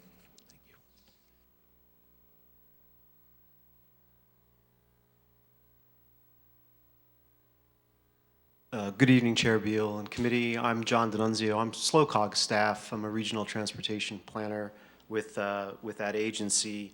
I also had the privilege of working with the City of Morro Bay over 10 years ago on the bicycle action plan or the bicycle plan, and have a little bit of history with the Morro Bay Cayucos Trail, having worked very closely with staff at Parks over the years. And really what I wanted to emphasize was the amount of community engagement and public engagement that Parks and the city and Land Conservancy and others have done throughout the whole planning process over the many years. You know, obtaining one of the state active transportation grants that's been being used and being leveraged to fund for construction is not an easy lift. We compete for that money around the state, and they scrutinize the amount of community engagement very closely. Another thing to point out is every time that we as a regional agency program money for funding or funding components like the pre-construction, this started with National Scenic Byway money, federal money in 2007. A public hearing was held. When we went to PA&ED or environmental phase at the regional level, we did public notification, press releases, and a public meeting was held at the regional level as well. So it's not just at the city, it's not just at the county, but then at the regional level where public hearings just like this about this project are being held, and then even then at the state level and at the Coastal Commission, public meetings will continue to be held. So I just want to emphasize that. One of the other unique things that we do is we maintain the Regional Active Transportation Plan. So it's something I work on. So I work with volunteers, such as those that have spoken tonight, to do volunteer counting. So those combine then with automatic bicycle counters. We've had people go out and count usage along Highway 1, on the bluffs, Estero Bluffs, and then also trails like Bob Jones Trail, Pepper Street Bridge and Slow, but then also the Mora Creek Bridge, which is probably the closest kind of comparison. You get about 800 people usage a day, with the exception of fireworks night or the Kite Festival, where you can get 2,000 people. So we would expect to see from this trail about 200 daily use, and then on special events, more, 2,000. Okay, thank you very much. Saved by the bell. Thank you.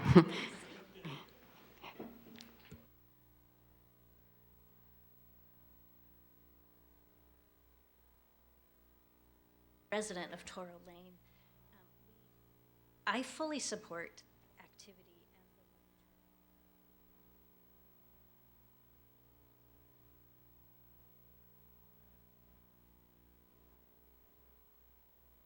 walkers, often with off-leash dogs. Now, off-leash dog and a bicycle. A lot of traffic coming, especially at sunset and on the weekends. Come out and really watch, just spend some time checking our traffic. I'm not sure a bicyclist and a dog is a good mix. That could be considered. I would appreciate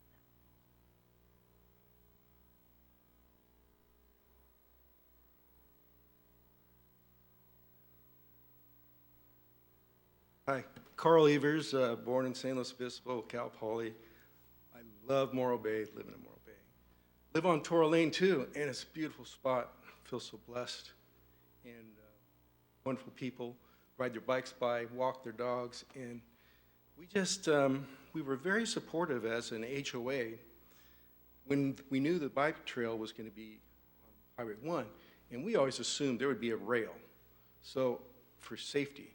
And so the Kavanaugh team, we understand if you're comparing an unrailed Highway 1, that is not safe.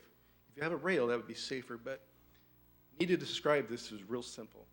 The street is only 23 foot wide.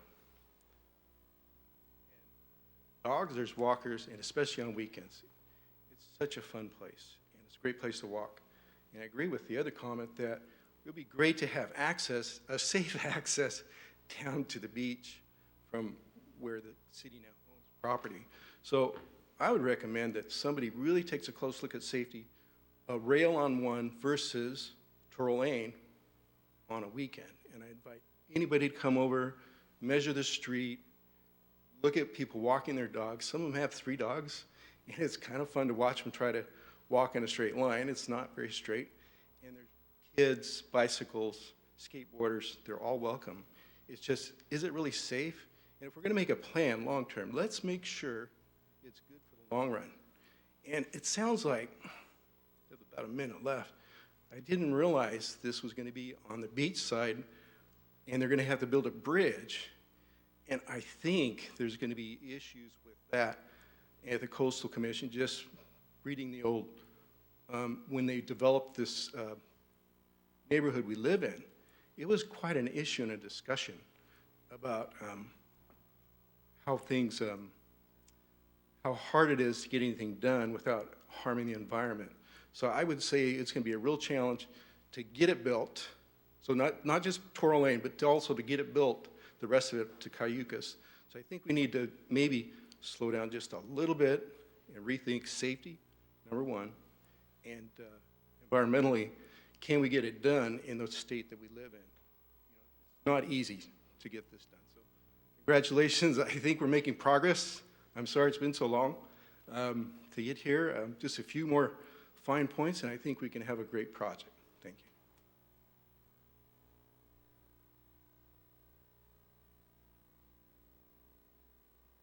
you. Good evening. I'm Carla Walls. I'm a resident of Morro Bay and a bicyclist. And I want to bring this down to a little more personal level with experience biking with children and my own husband on a tandem. We are seated one in front of the other. And when we are on a busy highway, like Highway 1, you can't converse. You can't hear each other. So if you're bicycling with children, you may need to speak with them. And even with the barrier, the noise level is going to impede safety. Regarding dogs, Morro Bay has leash laws. Dogs are supposed to be on leashes on a road and in public. Yes, dogs and bicycles can be problematic. My husband and I have bicycled for 10 years on our tandem with dogs around us. We've never hit a dog. When you see that it's busy, you slow down. You know you have to react quickly. So thank you. As you consider where to place the bike lane, there are strong reasons for removing it from the access of Caltrans. Thank you very much.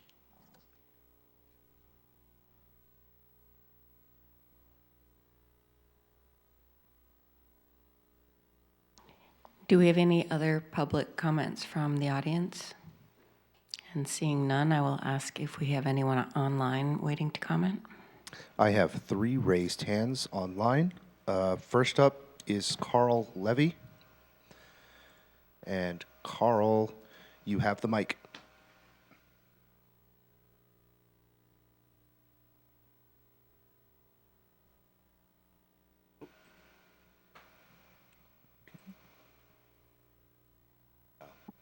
Yeah, thanks. Thank you very much. Very good questions from the board. I appreciate that. My name's Carl Levy. I'm current president of the North Point Morro Bay Homeowners Association. It's 10 homes on the private section of Toro Lane.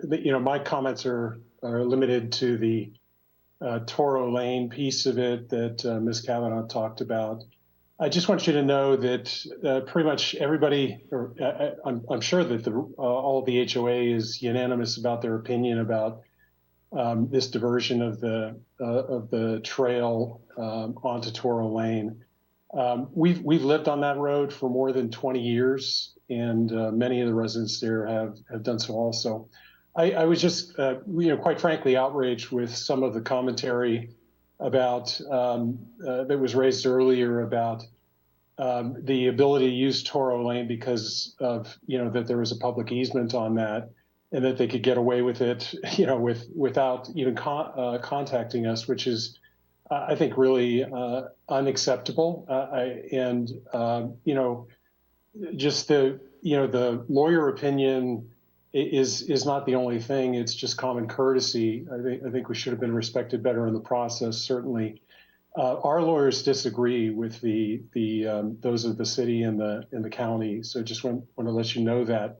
Our letter, the letter that I wrote on behalf of our HOA is on the record. I won't repeat elements of it here, but we have been very supportive of the connector trail since it was envisioned and available publicly on the website since 2009 or 2010. Only in late 2021 was the new version posted, and then it wasn't brought to our attention until July.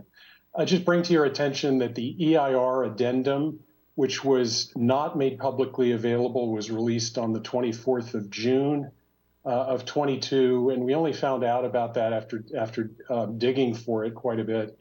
And even though we had a meeting with County Parks about the conflict that we had, that was after June 24th, when the content of that was known and wasn't disclosed to us. I thought that was really kind of unfair treatment.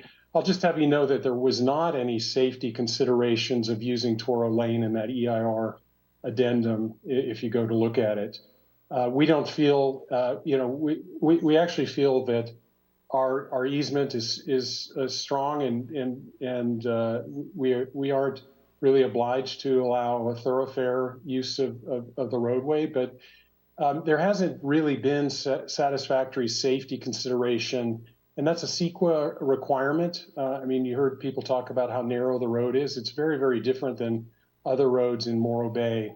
And the harmony that we have with bikes, families with children, dogs, all the time, it is just going to be quite unnecessarily crowded with a lot of conflict. And if you look at the entrance to the park, it's much narrower, where the path comes out and the need for emergency vehicles, trucks turning around, all that stuff. It's just really, really a difficult situation. So a lot of the points that were brought up earlier were really quite good ones. We just request that the board recommend that the county amend the route, put it back up by Highway 1 where it was, and have extra room for bicycles and pedestrians. I think it's a lovely view up there. I think it's really easy to make it safe. I'm not sure why it can't be. Thanks.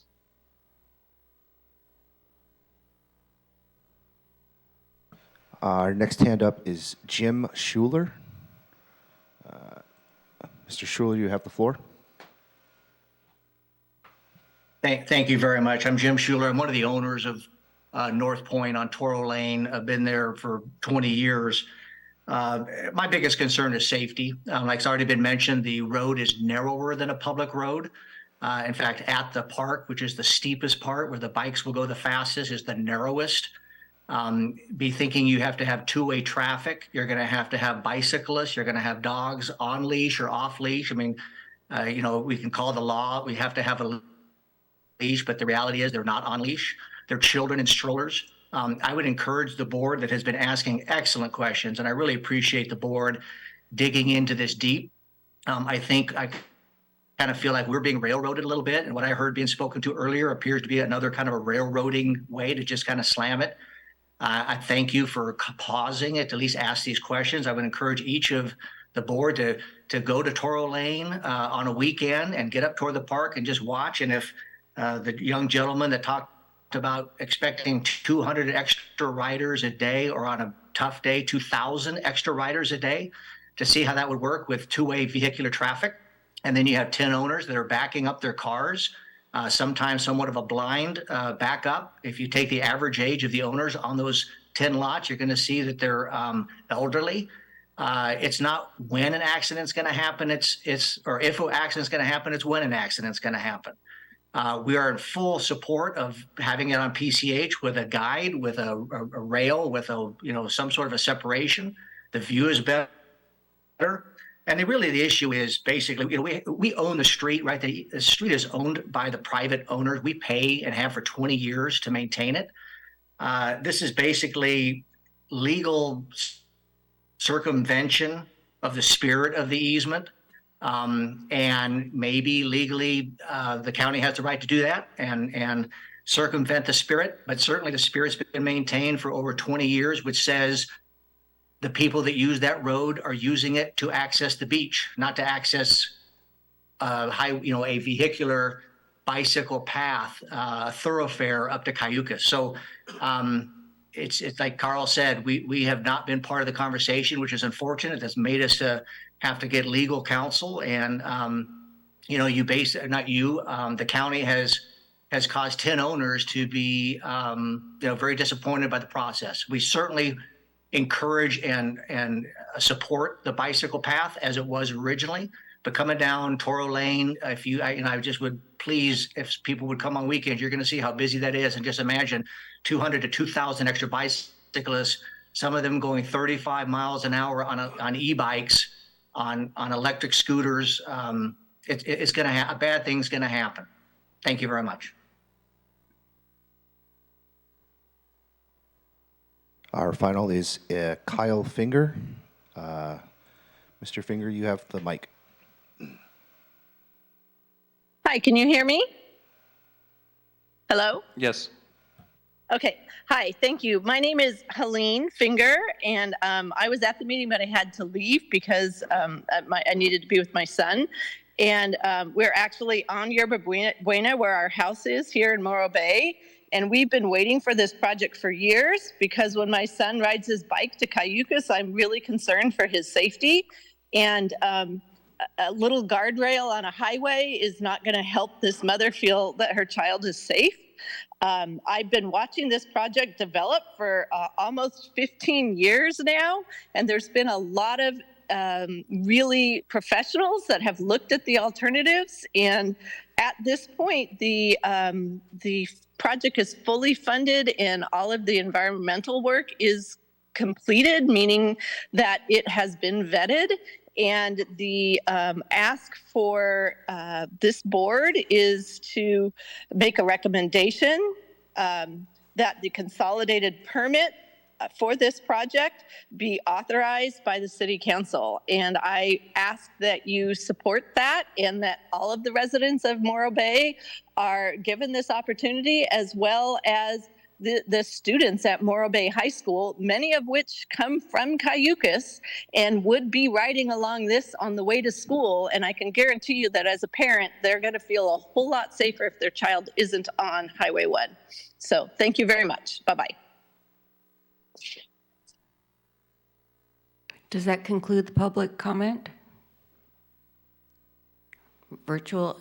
That people? is all the hands up. Okay, and just double checking our audience? Okay, thank you. And Chair Beal, I'll just kind of restate what staff is looking for here. We will be taking a staff recommendation to the City Council on Tuesday to move forward with a consolidated permit application. However, we're asking the Public Works Advisory Board for concurrence on that plan. Or if there's not concurrence, which there may not be, and that's okay, we'd be looking for any input on our plan. So far, I've heard a lot of good questions from the board members, but really only one board member stated that, in his opinion, that Toro Lane wasn't a throughway for cars, and that's really good feedback for us that we'll pass along to the City Council. And we'll also be passing along the feedback that was made by the folks making public comment today. And so just want to state that, but we're looking either for concurrence or input that we could take to the City Council next week. So I'd like to clarify, when you ask for concurrence, are you asking us for a motion or are you asking for input? Input. I don't understand how we can provide concurrence without a motion. This is a term that we've been using for the Public Works Advisory Board. Certainly, the board could make a motion to recommend, but I think that what we're looking for is something like consensus, but not necessarily. We don't necessarily need a vote. I'd be happy to report that 2 members felt one way and another felt a different way, and 2 others felt a third way. Well, I have a couple clarifications. I mean, given that the agenda as written asked for concurrence, I believe it would be more appropriate to ask for a motion so that you can be very clear if that's acceptable. It is. And then my second point is, the way this is noted on the agenda is to concur with the recommendation to authorize a consolidated permit application. And there was some discussion and some back and forth about whether that would impact citizens' ability to provide public input, citizens of Morro Bay. And then we heard a lot of other separate discussion that had to do with the actual proposed route for the trail. My take on this would be that we are not being asked to concur as to the trail's ultimate path, but only whether to submit that consolidated application, but that we could potentially, board members could provide their own individual input if they wish to do so on the actual route of the path. Does that sound correct? I would add one clarification, that staff's belief that if there was a board member that didn't agree with certain aspects of the project, that disagreement with certain aspects of the project, for example, it's right along Toro Lane, could be the basis for saying that, that the city should not have a joint application with the county for a coastal development permit. So yes, generally speaking, we are looking for comment on whether the city should have a consolidated permit application. But that also means that there may be a recommendation to not do so, or that the board doesn't agree with that. And the basis for that could be that there are issues with the project that they have.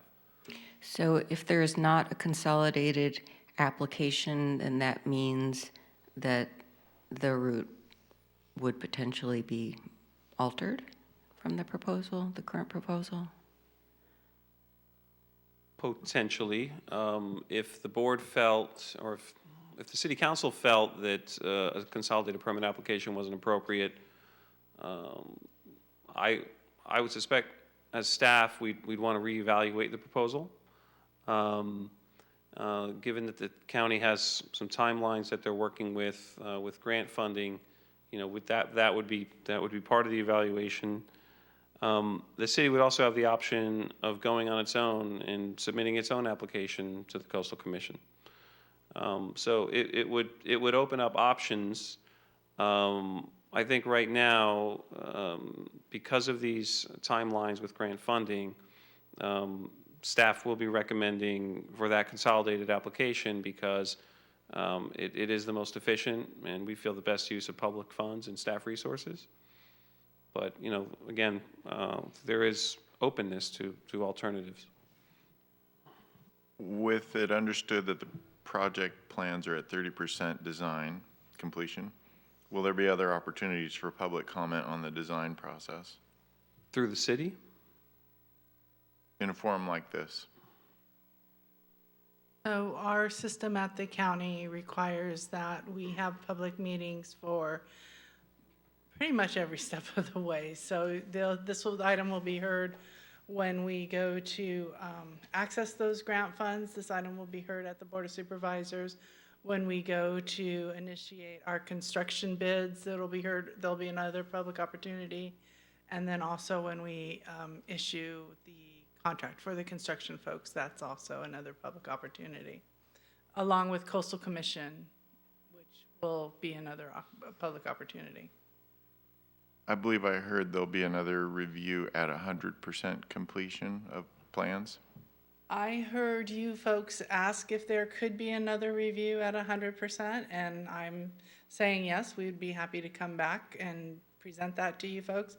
I recommend at 90% versus 100 because that's when there's still time to make some tweaks.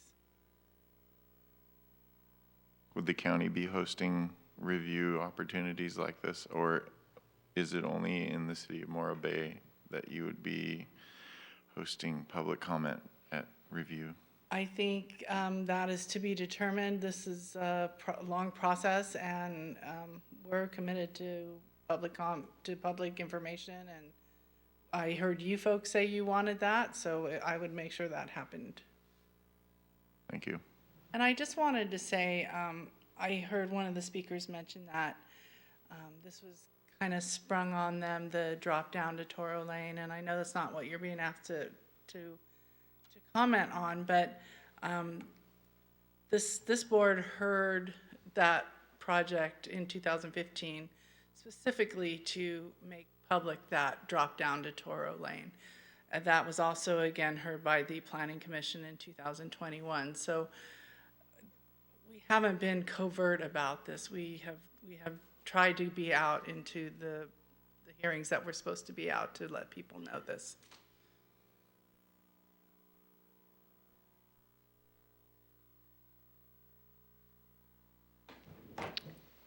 Well, we've heard a lot, and I think based on what I've heard, the council, or the board rather, may wish to make a motion, but I've also heard that it is not absolutely necessary in this instance.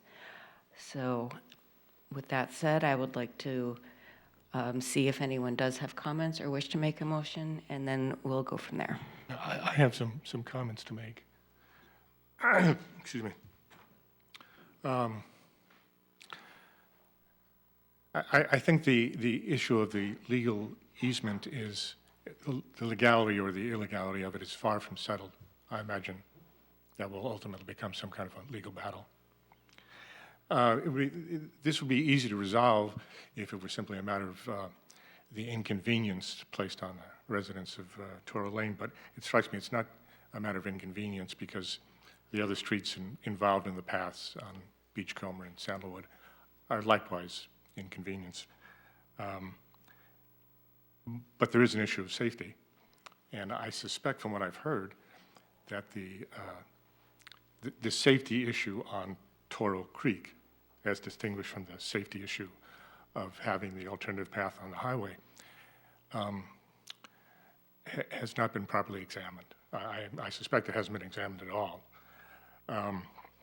So you have the possibility of a safety issue versus the anxiety of safety on the highway location. I find it odd that there's not, I don't feel qualified in any sense to comment on the safety or lack of safety on Toro Lane, but I find it odd that we're considering recommending this approach without somebody of some expertise commenting on that. That's why I would have difficulty forwarding a recommendation to the City Council that it be consolidated.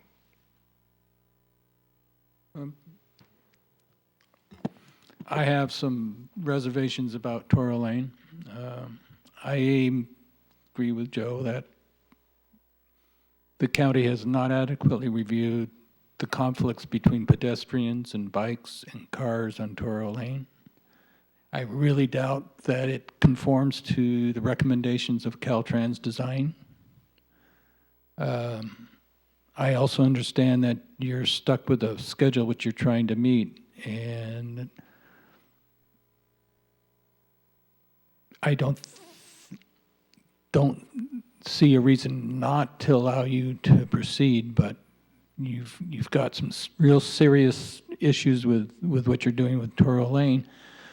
Personally, I believe you probably have to build about an 8-foot wide pedestrian sidewalk next to the driveway in order to address that stuff, and you'd have to put in retaining walls and stuff like that to provide adequate protection for everybody who tries to use that thing. And I've seen 15 people walking abreast down Toro Lane. And in fact, I've participated in groups of 15 people who've walked down Toro Lane. It is a zoo around Sunset. And and the county has not addressed those issues. I also have issues about the way equestrian access is going to be affected by to Dog Beach by the path there. That probably needs to be addressed too. But that's not hard to do. You just provide equestrian crossings in certain places. But it's just, so I would go along, if everybody said we could concur and send it on to with the knowledge that these real design issues are going to be addressed, sure. But if they're not going to be a legal requirement for the safety on Toro Lane to be addressed, I wouldn't concur with sending it on to the council.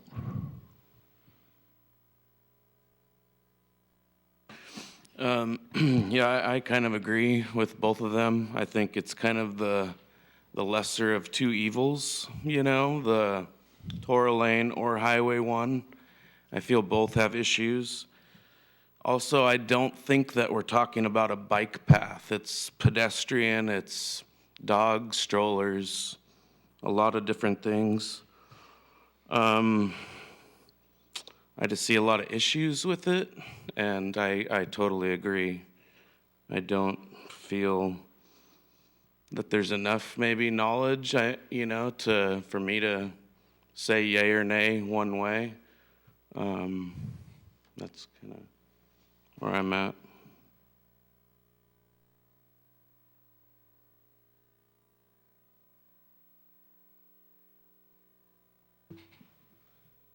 I'd offer that the planning and the design is all being handled by professionals, and that the staff recommendation to consolidate with the county on this for permitting is reasonable. I think the city should rely on the county in their design and planning practices, and that the concerns that we have or that we've heard will be heard by others who are going to be making the design decisions. But it will benefit the project and the city of Morro Bay to consolidate with the county on this and allow the project to be a little more streamlined. I'd offer concurrence on that. Going back to my original questions and back and forth with you, Mr. Kwolek, given that you were not necessarily expecting a motion, and based on the discussion we've had, I suggest we not offer a motion at this time. You've heard, I think, everyone's point of view. I would say that for my part, I would support the consolidated process, because despite the concerns, the valid concerns on both sides that have been raised, it seems it would be a real shame to lose this opportunity. And even if the ultimate solution is the lesser of two evils, that would be preferable to two evils. Thank you. Does that conclude our business for this item? Yes, thank you. That was very helpful for city staff, and I appreciate the extensive comments. So I'll be including those comments in our staff report to the City Council for next week. And I believe the county has some good feedback based on what was heard today. And yes, that concludes the item as far as staff is concerned.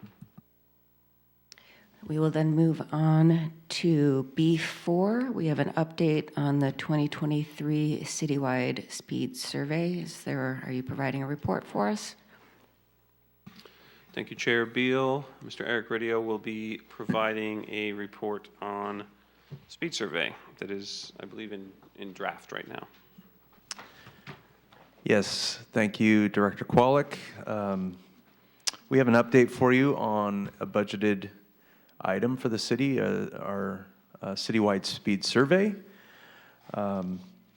This speed survey, it's a requirement to update it, and we are right at the wire needing to have it updated by May. So the last speed survey was conducted back in 2008. So this is, it's well due for this, for the efforts. And we have hired a consultant, Central Coast Traffic Consulting, and Michelle Matson is here tonight from that firm to, who's assisted the city in providing this service. So they're going to be providing an update to you. The report is in draft form, but we do not have it before us tonight, but we'll be taking the final speed survey to City Council for adoption in the future. But Michelle will be giving an update on the the speed survey for you tonight.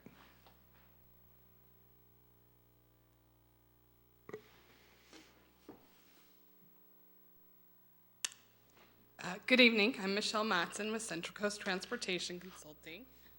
We are a local firm with an office here in Morro Bay, so I'm familiar with the area, I'm familiar with the roads.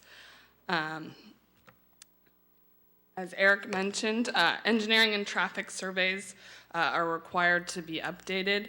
The California Vehicle Code allows up to 14 years. It previously was 10 years. So you're going to want to redo this survey every 7 years, but then a traffic engineer can authorize the extension from the 7 to 14 years. The California Vehicle Code and the California Manual on Uniform Traffic Control Devices contain the provisions for setting speed limits. Engineering and traffic surveys are required to have prevailing speeds, collision records, and roadside conditions. Here is shown a sample of one of the engineering and traffic surveys that will be in the report. The prevailing speeds were collected with a radar gun, and these collect uninterrupted flow. So it's people traveling at the speed they choose without the influence of a vehicle in front of them. And then CCTC visited all the sites to observe existing signage, condition of the signage, and condition of the road in general, ped bike facilities, parking, sidewalks. Speed limits can be established a couple different ways. There is prima facie speed limits of 25 mile an hour on residential and business districts. Residential districts are within a quarter mile, 16 homes or business structures on both sides of the road, or 13 structures on one side of the road. A business district is when 50% or more of the contiguous property fronting is occupied by business. Other speed limits, in 25 to 50 mile an hour, are required to be set at the nearest 5 mile an hour increment of the 85th percentile speed, with additional 5 mile an hour reduction allowed for certain conditions, such as the collision history. So here's the table with the recommended speed limits. This was a collaborative effort with Public Works and the Police Department. We have no recommended speed limit increases, and there are reduced speed limits recommended on portions of Main Street and the Embarcadero. I'll come back to this table at the end. 25 mile an hour speed zones. Business and residential districts were found on Avalon, portions of Main, Piney, Kern, Ironwood, portions of Morro Bay Boulevard, and Pacific Street. Engineering and traffic surveys support 25 mile an hour speed zones on Atascadero, Coleman, portions of Maine, the Embarcadero, Coral, Kings, Radcliffe, and portions of Quintana. The report will contain recommended places to install signs or to replace older signs. We'll also recommend that 25 mile an hour pavement markings be installed adjacent to 25 mile an hour signs. The additional speed zones, 30 miles an hour on Main Street from Radcliffe to State Route 41. This would be 5 miles per hour lower than the existing speed limit. And then on the northern portion of Main Street from 41 to Yerba Buena, 35 miles an hour, which is also a 5 mile an hour reduction. The 35 and 40 mile an hour zones on Quintana and South Bay would remain the same. So next steps are to prepare the final report. We had to wait for striping to get completed on Quintana. So we do have all the data collection at this point, and the report should be ready within a few days. So the city will forward to City Council for adoption, replace and install signs as needed, provide the engineering and traffic surveys to PD for enforcement, and then the engineering and traffic surveys are also used by a judge in traffic court. And if there's any questions.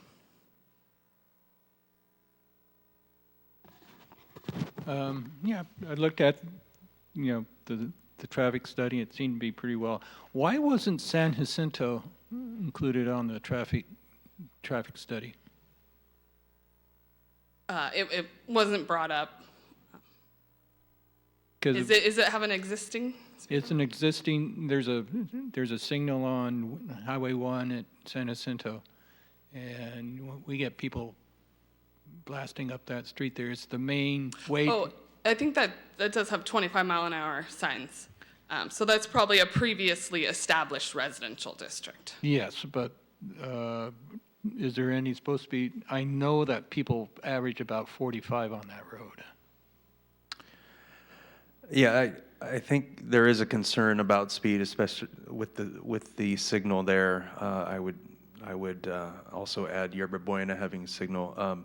The speed limit, whether it's posted or not, is 25 because it is residential, but I think we're not opposed to looking outside of this as far as additional signage that needs to be posted, but it was not included in this.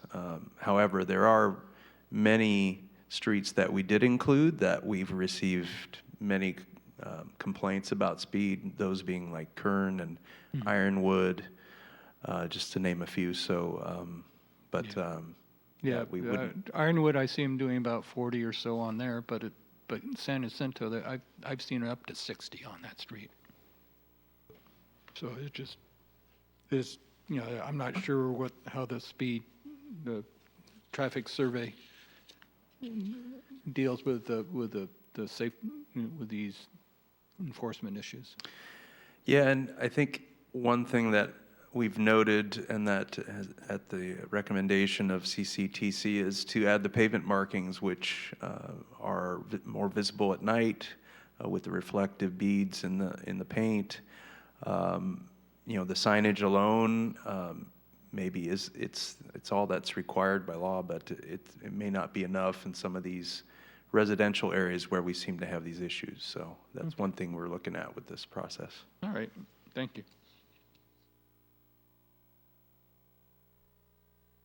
Any other questions from the board? There's active feedback signs on Quintana getting close to Main Street. I'm curious if those are something that's recommended or just something enforcement looks for. The permanently mounted active feedback speed signs. Those I don't see in the report, but I was curious if that's an alternative or something that's engineered. For new installations? Yeah, we have talked about that, and we were going to identify a few of the locations where the prevailing speeds had the biggest difference from the posted speed. So we'll identify a couple in the report. I don't have those offhand, though. That might be something that would be a help over on San Jacinto. For sure. Thanks. Anything further?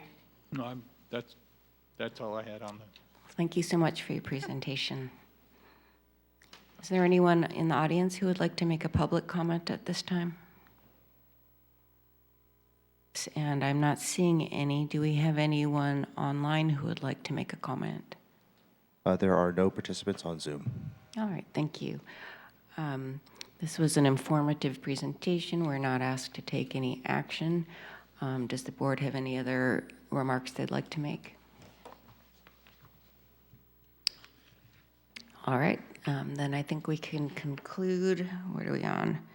We can conclude agenda item B4, and that brings us to B5, capital projects update.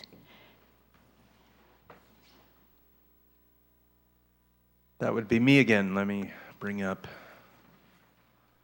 the visual aid here.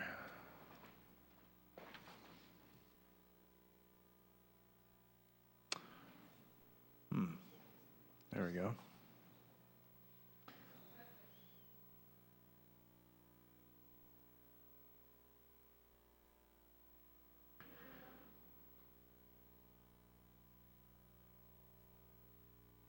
All right.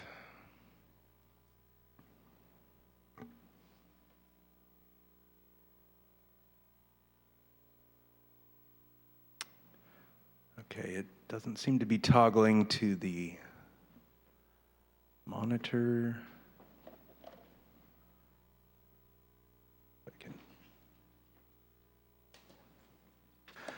All right, well, Janine will work on that for me, and I'll get started with the capital projects update.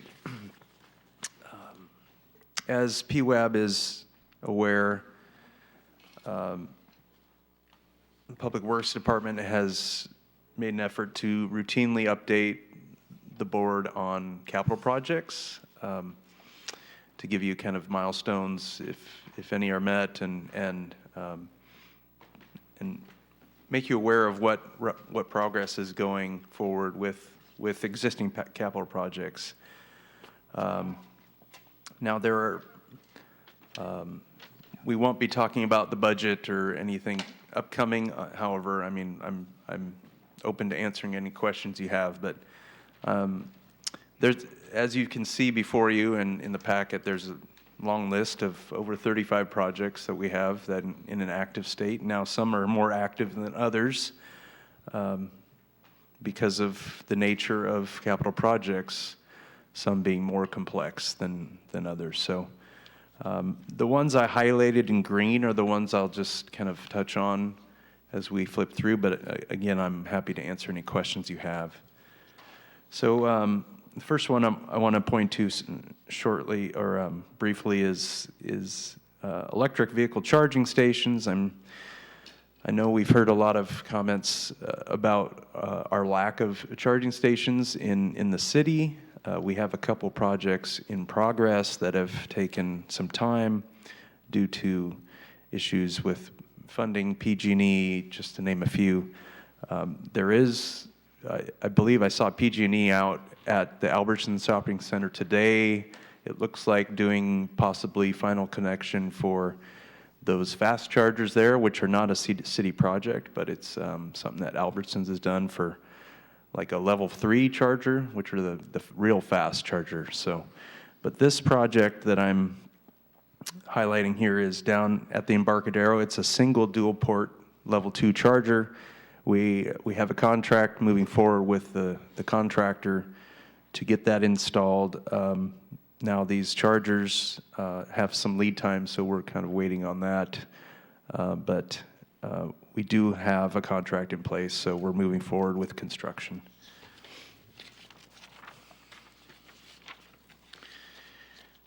The next one I want to highlight is the North T Pier renovations for Harbor.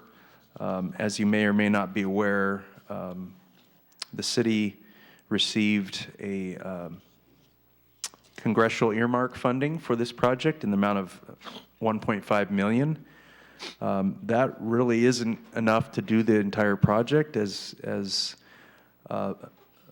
we hope to do. There's numerous repairs that need to be done and upgrades for that, including all the utilities and the structural elements of the pier. But it's certainly a good step in the direction. Now, recently we had a webinar kind of going through the process of proceeding with that, using that funding. And so that's with the HUD Department, Housing and Urban Development. It's a federal grant. And so the next step will be to come up with scope and then hopefully obtain more funding for that. If not, then we would just proceed with the funding that we did obtain and right-size the project based on the most, prioritize what the greatest needs are with Harbor. On that same note, in Harbor, we have some funding for the boat launch facility. Certainly not enough to do the project, but we have 30% design drawings in place. Now the next step is to get the design and the estimate submitted to the Department of Boating and Waterways, DBW, and that's something that our consultant is working on currently with Harbor. So it's a very long process. You have to submit at every milestone of the design, 60, 90, and even 100% design. So, but we do have 30% in hand for that. And that will be to upgrade the existing launch ramp and provide upgrades to the docks at the launch ramp, as well as provide ADA accessibility features. Lila Kaiser parking lot rehab and ADA upgrades we're approaching 100% design. It's basically pavement rehab and providing more defined ADA routes in the parking lot and ADA spots. There's that parking lot has had some challenges recently because of the flooding, but we've hesitated on getting it, prioritized to put out to bid until the winter weather was through. So that project will actually be bid out together with the next project that I'm highlighting here, the police department annex parking lot. So both of those are, well, the police annex will be restoration of some existing paving, but also expanding into another area near their evidence trailers, and providing new pavement there. So we hope to bid those two projects or at the same time for economy of scale to have a bigger project and get a better price. So our hope is to have that out to bid before the end of the fiscal year, probably in May or June sometime. We also are looking to move forward with putting the Beachcomber main replacement out to bid. That project is 100% design. We have, I need to take a final look at the drawings, along with I have a consultant helping with some constructability review as well, because it is not just replacing the main, but there's a storm drain that's going to be impacted. There's, if you're familiar with Beachcomber, the edge of the roadway is basically failing. There's some stability issues that are a little more complex than just remove and replace a sewer main. So we want to take a really good look at the project before we put it out to bid, and certainly not have any large issues come up during construction, because the funding is tight on this, and of course, the more we delay, the more expensive it gets. So this project's been in the works for several years, so it's something we need to get under construction, because it is in probably our highest area of I&I, which is infiltration and I'm missing the other I. Inflow, sorry. Infiltration and inflow during stormwater events. So high priority to replace that line. Annual pavement maintenance management, the dig out project we had hoped it would be complete by now. But South Bay, as Greg mentioned earlier, it's being right by the water and having so much water come off the hillsides, the subgrade is still saturated, and that's probably one of the main reasons why that area the pavement has failed as it has. So we're hoping to wait until we have some good dry weather, and then we're looking at also changing the contract or doing a slight revision through a change order to do, and I know the change order word, but we do have some contingency, but we'd like to do that project at night, because it is a very busy roadway, as you know, and doing one-way traffic on South Bay has high likelihood of backing up to State Route 1 and causing issues with the highway. So we're currently looking at doing that project in the summer at night when temperatures are favorable to do asphalt. There's also some issues with the recent storms that we'll address with that project.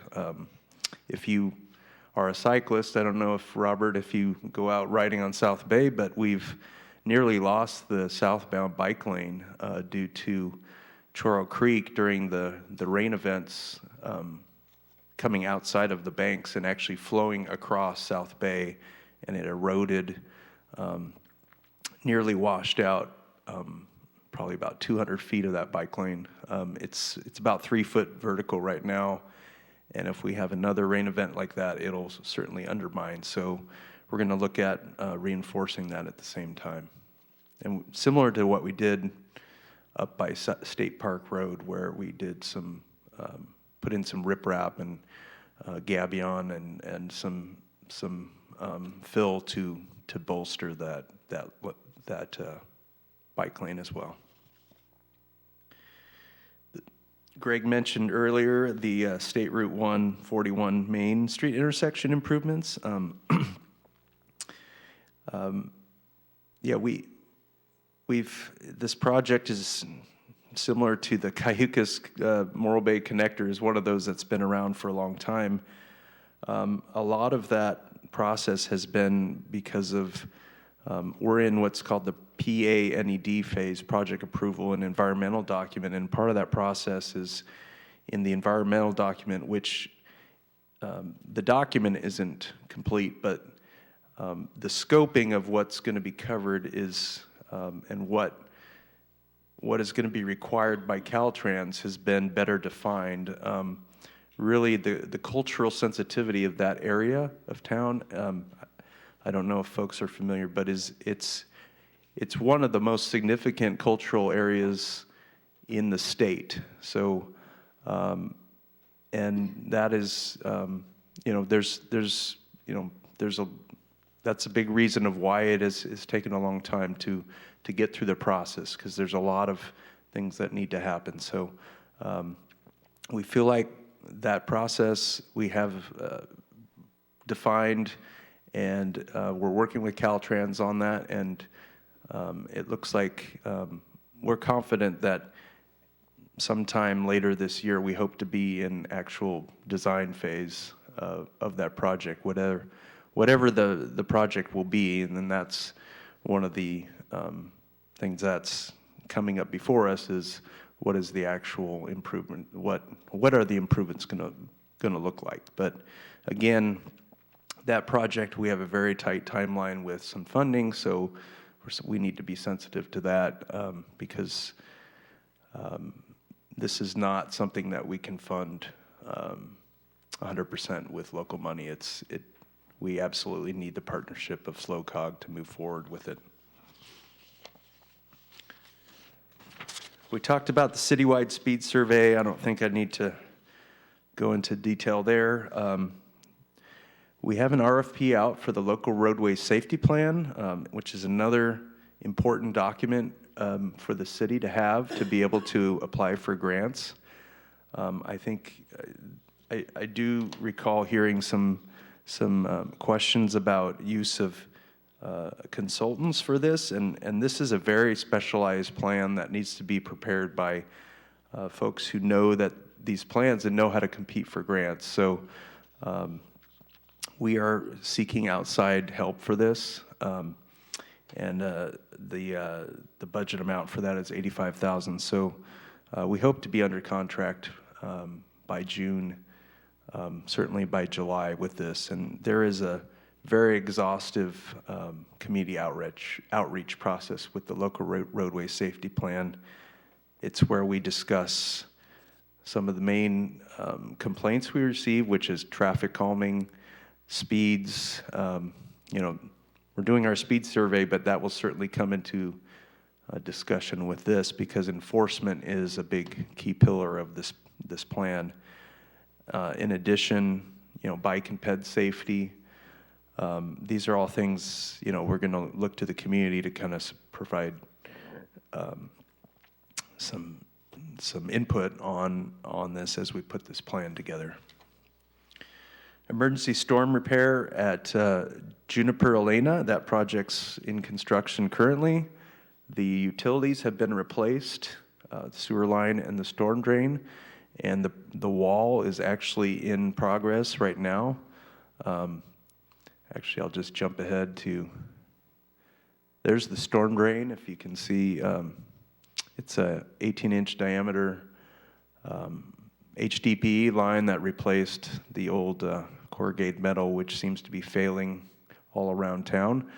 And there it was this morning, they were getting ready for the first big concrete pour on the wall. It's a big gravity wall that will be backfilled, and then thankfully the house just up slope is on helical piles, so it has survived greatly through this process. But once the wall is installed, yes, it will provide added security for the home and the lines that are behind the wall. So So anyway, we hope to have construction complete in May on that project. I did not highlight in green, I meant to. I didn't want to forget our transit project. The transit hub is under construction, and if you haven't gone by City Park, I encourage you to check it out. It's moving quickly. I think we've only been under construction 2 weeks, maybe 2.5. So they've already poured both curb ramps and then probably 75% of the sidewalk. So they're working towards where the actual shelters will be, and they're going to be pouring that area next week and placing the shelters probably the week after. So of course the target will be to be complete with the major disturbance work a week before Art in the Park. So it looks like we're going to meet that goal. The power is currently off there, but the electrical work is going on tomorrow and Friday so that we can get power reestablished in the next week or two. So. And I have a couple pictures of that as well. So that's looking east, the basketball court to the right. You can see how much of the sidewalk has already been placed. This is their next pour location, which is just near the actual play structure and where the 2 no shelters will be as well. So.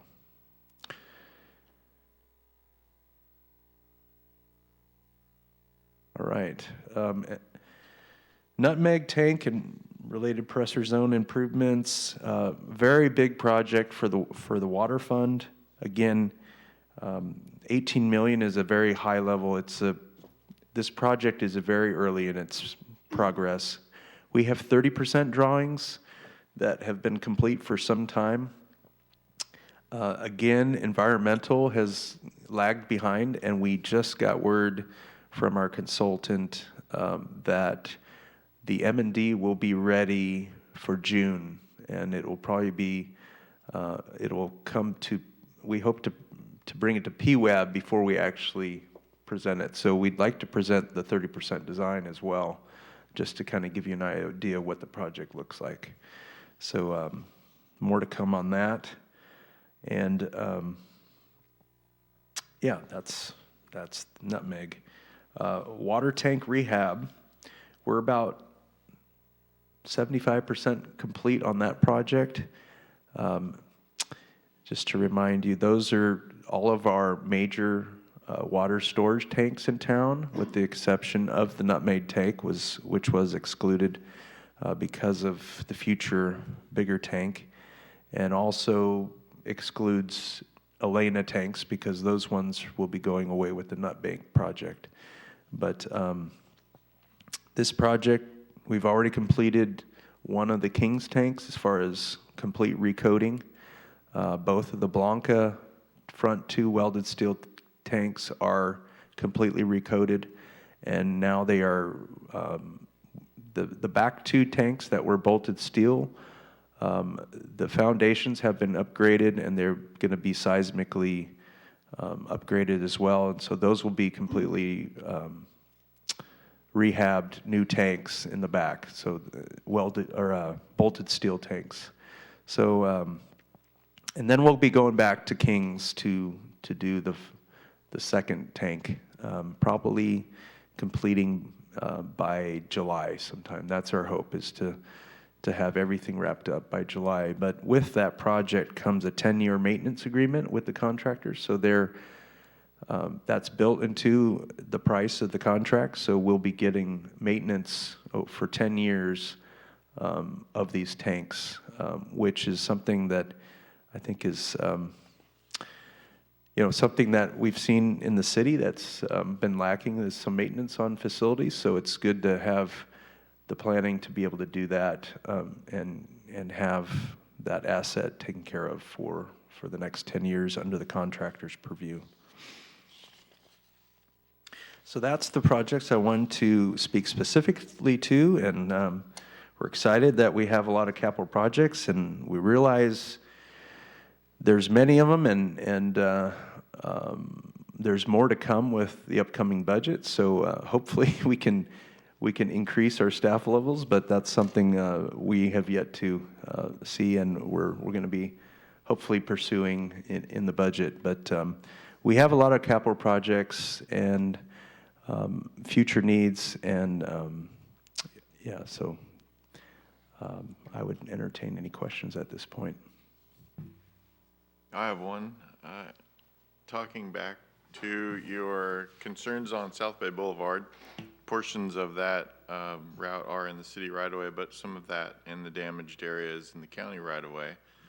Has the city talked to the county about contributing funds to a larger safety-related project through that route, maybe including rumble strips and shoulder backing efforts? That's a great question. We have definitely been in conversation about some of the challenges specifically with cyclists and the room provided on South Bay. Conveniently enough, the areas that have the most curves and that are narrowest are all within the city.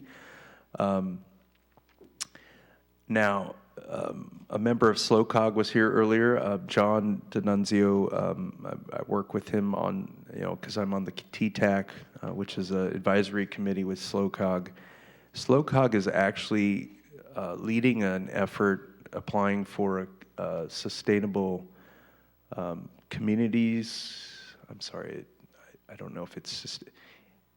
I believe it's sustainable communities, or a grant program to look at South Bay Corridor for not only sea level rise, addressing that, but for looking at the active transportation feature, because it is on the Pacific Coast Byway. It's seen as the only connector between Morro Bay and Los Osos. So I think active transportation is similar to the Cayucas Morro Bay connector. This is a corridor I think is very important to the city and the county to connect, not just for motorized vehicles, but for bicycles and peds as well. So I think we'll be looking at a combined effort, first at looking at a plan, but then future projects to widen that area and come up with solutions. So, I had a few questions. One, the slope on the new concrete poured by the fire station, like on the corner of Piney and Harbor, is that ADA compliant? It appeared to be pretty steep. I know it's probably kind of matching up A to B right there, but I wasn't sure if there's anything, more, if it didn't reach ADA compliancy, if there's something more that's going to be done with that, or that's a done deal? Yeah, that's a good question. It's better than it was, but that certainly has a design exception associated with it, because and that's the thing with the grade of the streets is, some of our streets are very steep. As far as following the ADA, it's really the cross slope that you're looking at and the grade of the street. And if you're following the grade, you can follow that. And I'm not an expert on ADA, but I believe without having to put in handrails or anything like that on that. But I mean, to answer your question, the actual slope of that exceeds the guidelines as far as what would be, if you were, say, building a building or on a flat area for,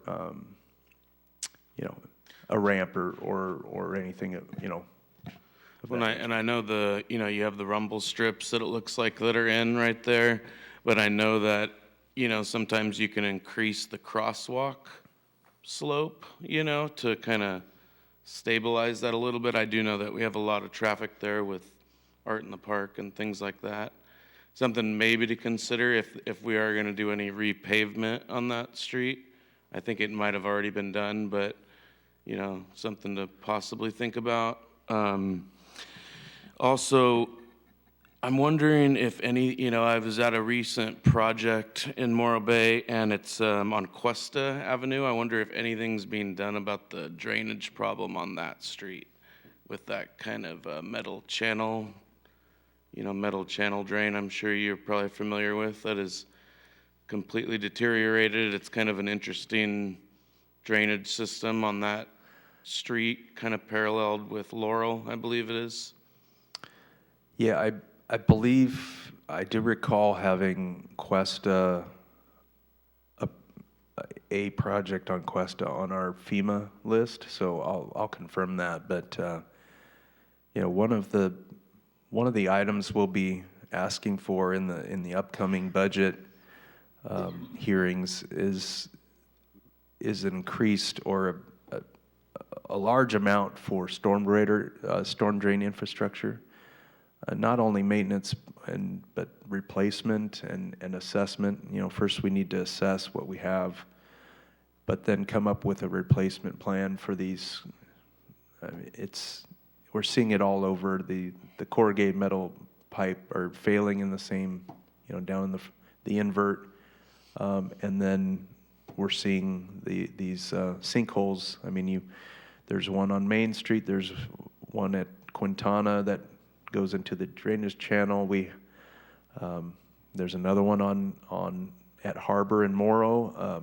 So we're seeing that. I mean, the rains have really showed how bad it can be. So that's something we're going to be asking for funding for. And, you know, it might be a good idea because I know it's probably never been that great for that area. But I think with the recent storms, like, it's gotten significantly worse where it actually is moving into two, at least, properties right now, or even something like a quick asphalt patch, like to kind of send the water back to the center of the road, might be like a, you know, good Band-Aid for, you know, a little while, would be my recommendation. I might connect with you to take a closer look at it. Maybe we can meet up and you can show me. Absolutely. I did take some pictures too that I have that I can send to you. And then my final is, have you guys thought about, you know, with the planning stages of the boat ramp, doing that in possibly permeable pavers to, you know, kind of allow the water to go back into the ground and kind of filter out the oil from the boat ramps? Might be something to think about. I know they're doing that in a lot of boat ramps these days, which would be kind of a cool feature.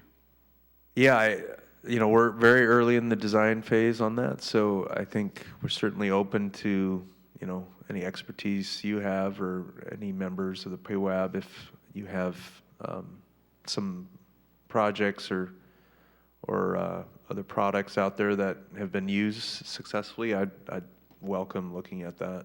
So, and I would suggest that if Board Member Gaffney has some examples to share, you can email us. We could also pass that along to the Harbor Department that obviously we're working with on that project. Yeah, absolutely. I'll do that. Any further questions from the board? I have a few more. On the North T Pier, is the Coast Guard providing any funding support for what you're doing? No, but they do pay rent. Okay, so they do. You do receive rent for maintenance of the pier. Okay. Yes, but that is something that I think we would, if we were not successful in getting the additional funding through Congress, then we would look at every avenue possible to see if we could come up with an agreement. The police annex parking lot. I remember that the damage to that parking lot happened when a human being was put in and their their crane damaged the pavement, they were supposed to provide the funds in order to repair. Have they? I believe they have, yes. And in fact, they damaged the detector loop for the gate as well, so they have funds to fix that loop as well. Okay. Where is the backyard sewer main? I didn't go to dig into the One Water to find out where that is, but where is it? So the project we refer to as the backyard sewer main, it's in the beach tract. The first phase is basically follows where the Beachcomber main is from Java all the way up to Yerba Buena. Mm-hmm. It's all of those homes on the west side of Highway 1. Currently, their sewer mains are clay, vitrified clay, and it literally goes through their backyards. It's at the fence line, or there's an easement, but it's in the backyards of those abutting houses. So the proposed design is to pipe burst that clay pipe in place because it would be cost prohibitive and very inconvenient to be digging up through the backyards of homes. So it's between like the first and second houses? Yes, on every street, there's a main that goes through the backyards of those homes. All the homes are just, well, what I'm trying to figure out, so it's parallel to Beachcomber? No, the mains go perpendicular to Beachcomber. Oh, in the backyards of those homes. Okay, I see what you're saying. All right. Fun. Let's see. How much money would we have saved if we had lined the Elena storm drain and the, was it Sierra? Sequoia storm drains? Well, Sequoia, we thankfully there's some sinkholes that have developed, but I was praying really hard that we didn't have more rain, and we're going to be acting on that one.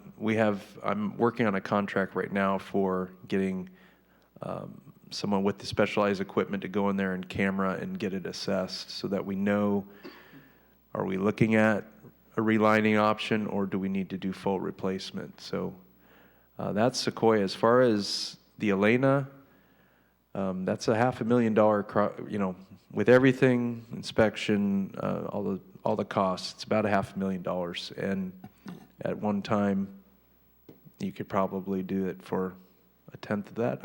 I don't know. And that $500,000 doesn't include potential claims the city may face as a result of that project. Okay. So do you think you'll have a pretty good argument for getting this assessment contract for storm drains, it sounds like? Considering the lesson learned at Elena, I think so, yeah. Okay.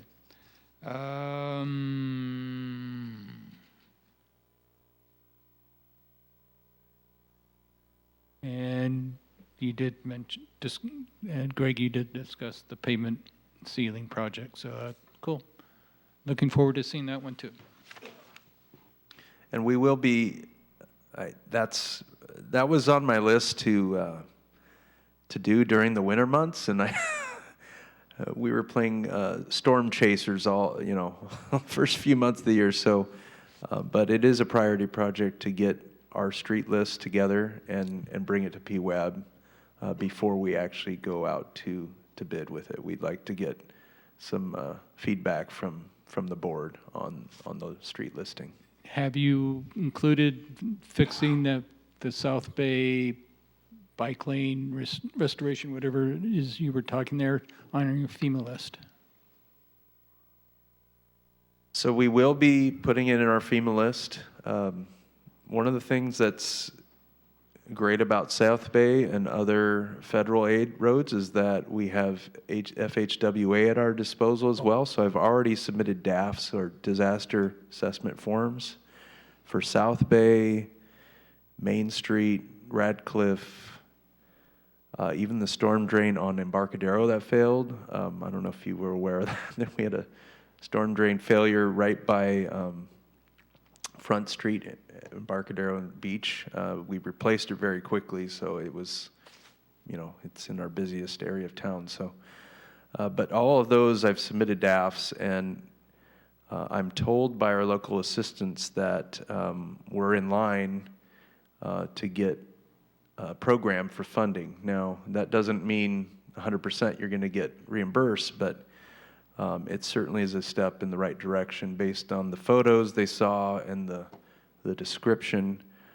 And those are 100% reimbursement because it's emergency opening type work. It's when you do permanent restoration, it's a whole other phase, and that requires environmental and everything. But I'd invite you to training for FEMA, but I don't think you have time for it. I've been through that. I'm sure it's very similar, some of the steps, but one of the things you may have to do is if something was built by the federal government, like Federal Highway Administration, but you're taking complete maintenance of that road over, there's documents which FEMA would need to see in order to demonstrate that. So, if FEMA starts arguing that something's not eligible, then you're going to have to do some search for documents, and probably wouldn't hurt to find out how things were transferred over to the city. But I've seen that happen too, where it was built by the federal government, but New Orleans took it over, and the federal government is not on the hook for anything on those.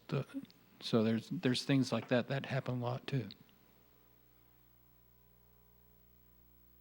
Thank you.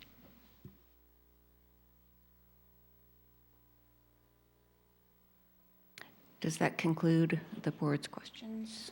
Anything further? Okay. A resounding yes. We have lost our audience due to taking 3 hours. But let me just check if there is anyone online who has any comments on agenda item B5. Zoom is a ghost town. All right, then I think we've concluded with B5, and then moving on to item C, future agenda items. Thank you, Chair. We have 3 listed here. Tree ordinance, not a high priority, but one that we'd like to address. The current tree ordinance isn't really clear on some processes and scenarios about when a tree is dying, and doesn't really give the flexibility we feel we need to address hazardous situations. So we do want to bring that at some point, but there's just too much going on right now. So that may be a few months. The sidewalk repair project presentation is something we look forward to bringing to council when we push out some of these other projects we're working on. And the engineering trees replacement plan, I don't remember what that is. That was not mine. That's a discussion about the right tree in the right place and how we kind of go about not just replacing all of our trees at once, but have a staged approach to putting in street-friendly trees with underground chambers where the roots can grow and not destroy our infrastructure. So that'll be an interesting conversation. It might even be something we bring in a consultant to kind of provide some insight and products and just some knowledge for us to consider as we look at that, because it's a multi-million-dollar issue. I mean, the amount of sidewalk infrastructure that's damaged due to tree root uplift is staggering. I don't think, I don't know if we want to even try to quantify it. I mean, it's just, you can, walk a half a block and you see it for yourself. So, and then we do have the 141, which is it wasn't on the agenda, but that's something that's been a recent development. Yeah, so as I mentioned in the beginning of the meeting, that our May meeting will be at the high school, and the only item we'll be looking at, unless something else urgent comes up, is the 141 Main Street intersection project. I would I would urge any board members, if they have questions or want to discuss that project with staff or with SLOCOG, we'd be very open to that prior to the meeting on an individual basis. Is there a environmental impact report being developed that we could see a draft of? There is not. That is still in the works, but we will have the consultant there to field questions as far as it's still early to field specifics, but certainly Do you have we a have better. status report from the consultant? Do we have a? I'm sorry. Status report kind of saying where things are? I can look into that, and we'll have whatever Okay. whatever stage we're at, we will have those. I'm certain we do not want to go to jail for that. Certainly. I've seen a few people get some interesting problems when they ignored Native American stuff. Well, yeah, that we're definitely aware of that, and we have followed all of the required phases of the Caltrans process for that. So. No, it's not just Caltrans; it's federal. And federal as well. So, but Caltrans usually follows the federal guidelines on. Usually, but not always. I'm sure that you will fully comply with the National Historic Preservation Act. We have full confidence. Thank you. And that's it for future agenda items for now. Thank you. So we're concluded with agenda item C. I will note that the next regular meeting is June 19th at 5:30. We do have a meeting, however, as you already mentioned, coming up in May, or is the May considered a regular meeting? It's technically considered a special meeting because the venue is changed. Okay. Yeah. Is it in the auditorium or something like that? I don't believe it's in the auditorium because it's being used by a singing group or something, but, and I haven't been over there to check out the space, but we're told that there's adequate space there in a new facility that they have. Okay, so you'll let us know what room to report to then. Yes. All right, so just to conclude, we have a special meeting coming up in May and our regular meeting in June, and this meeting is adjourned. Thank you.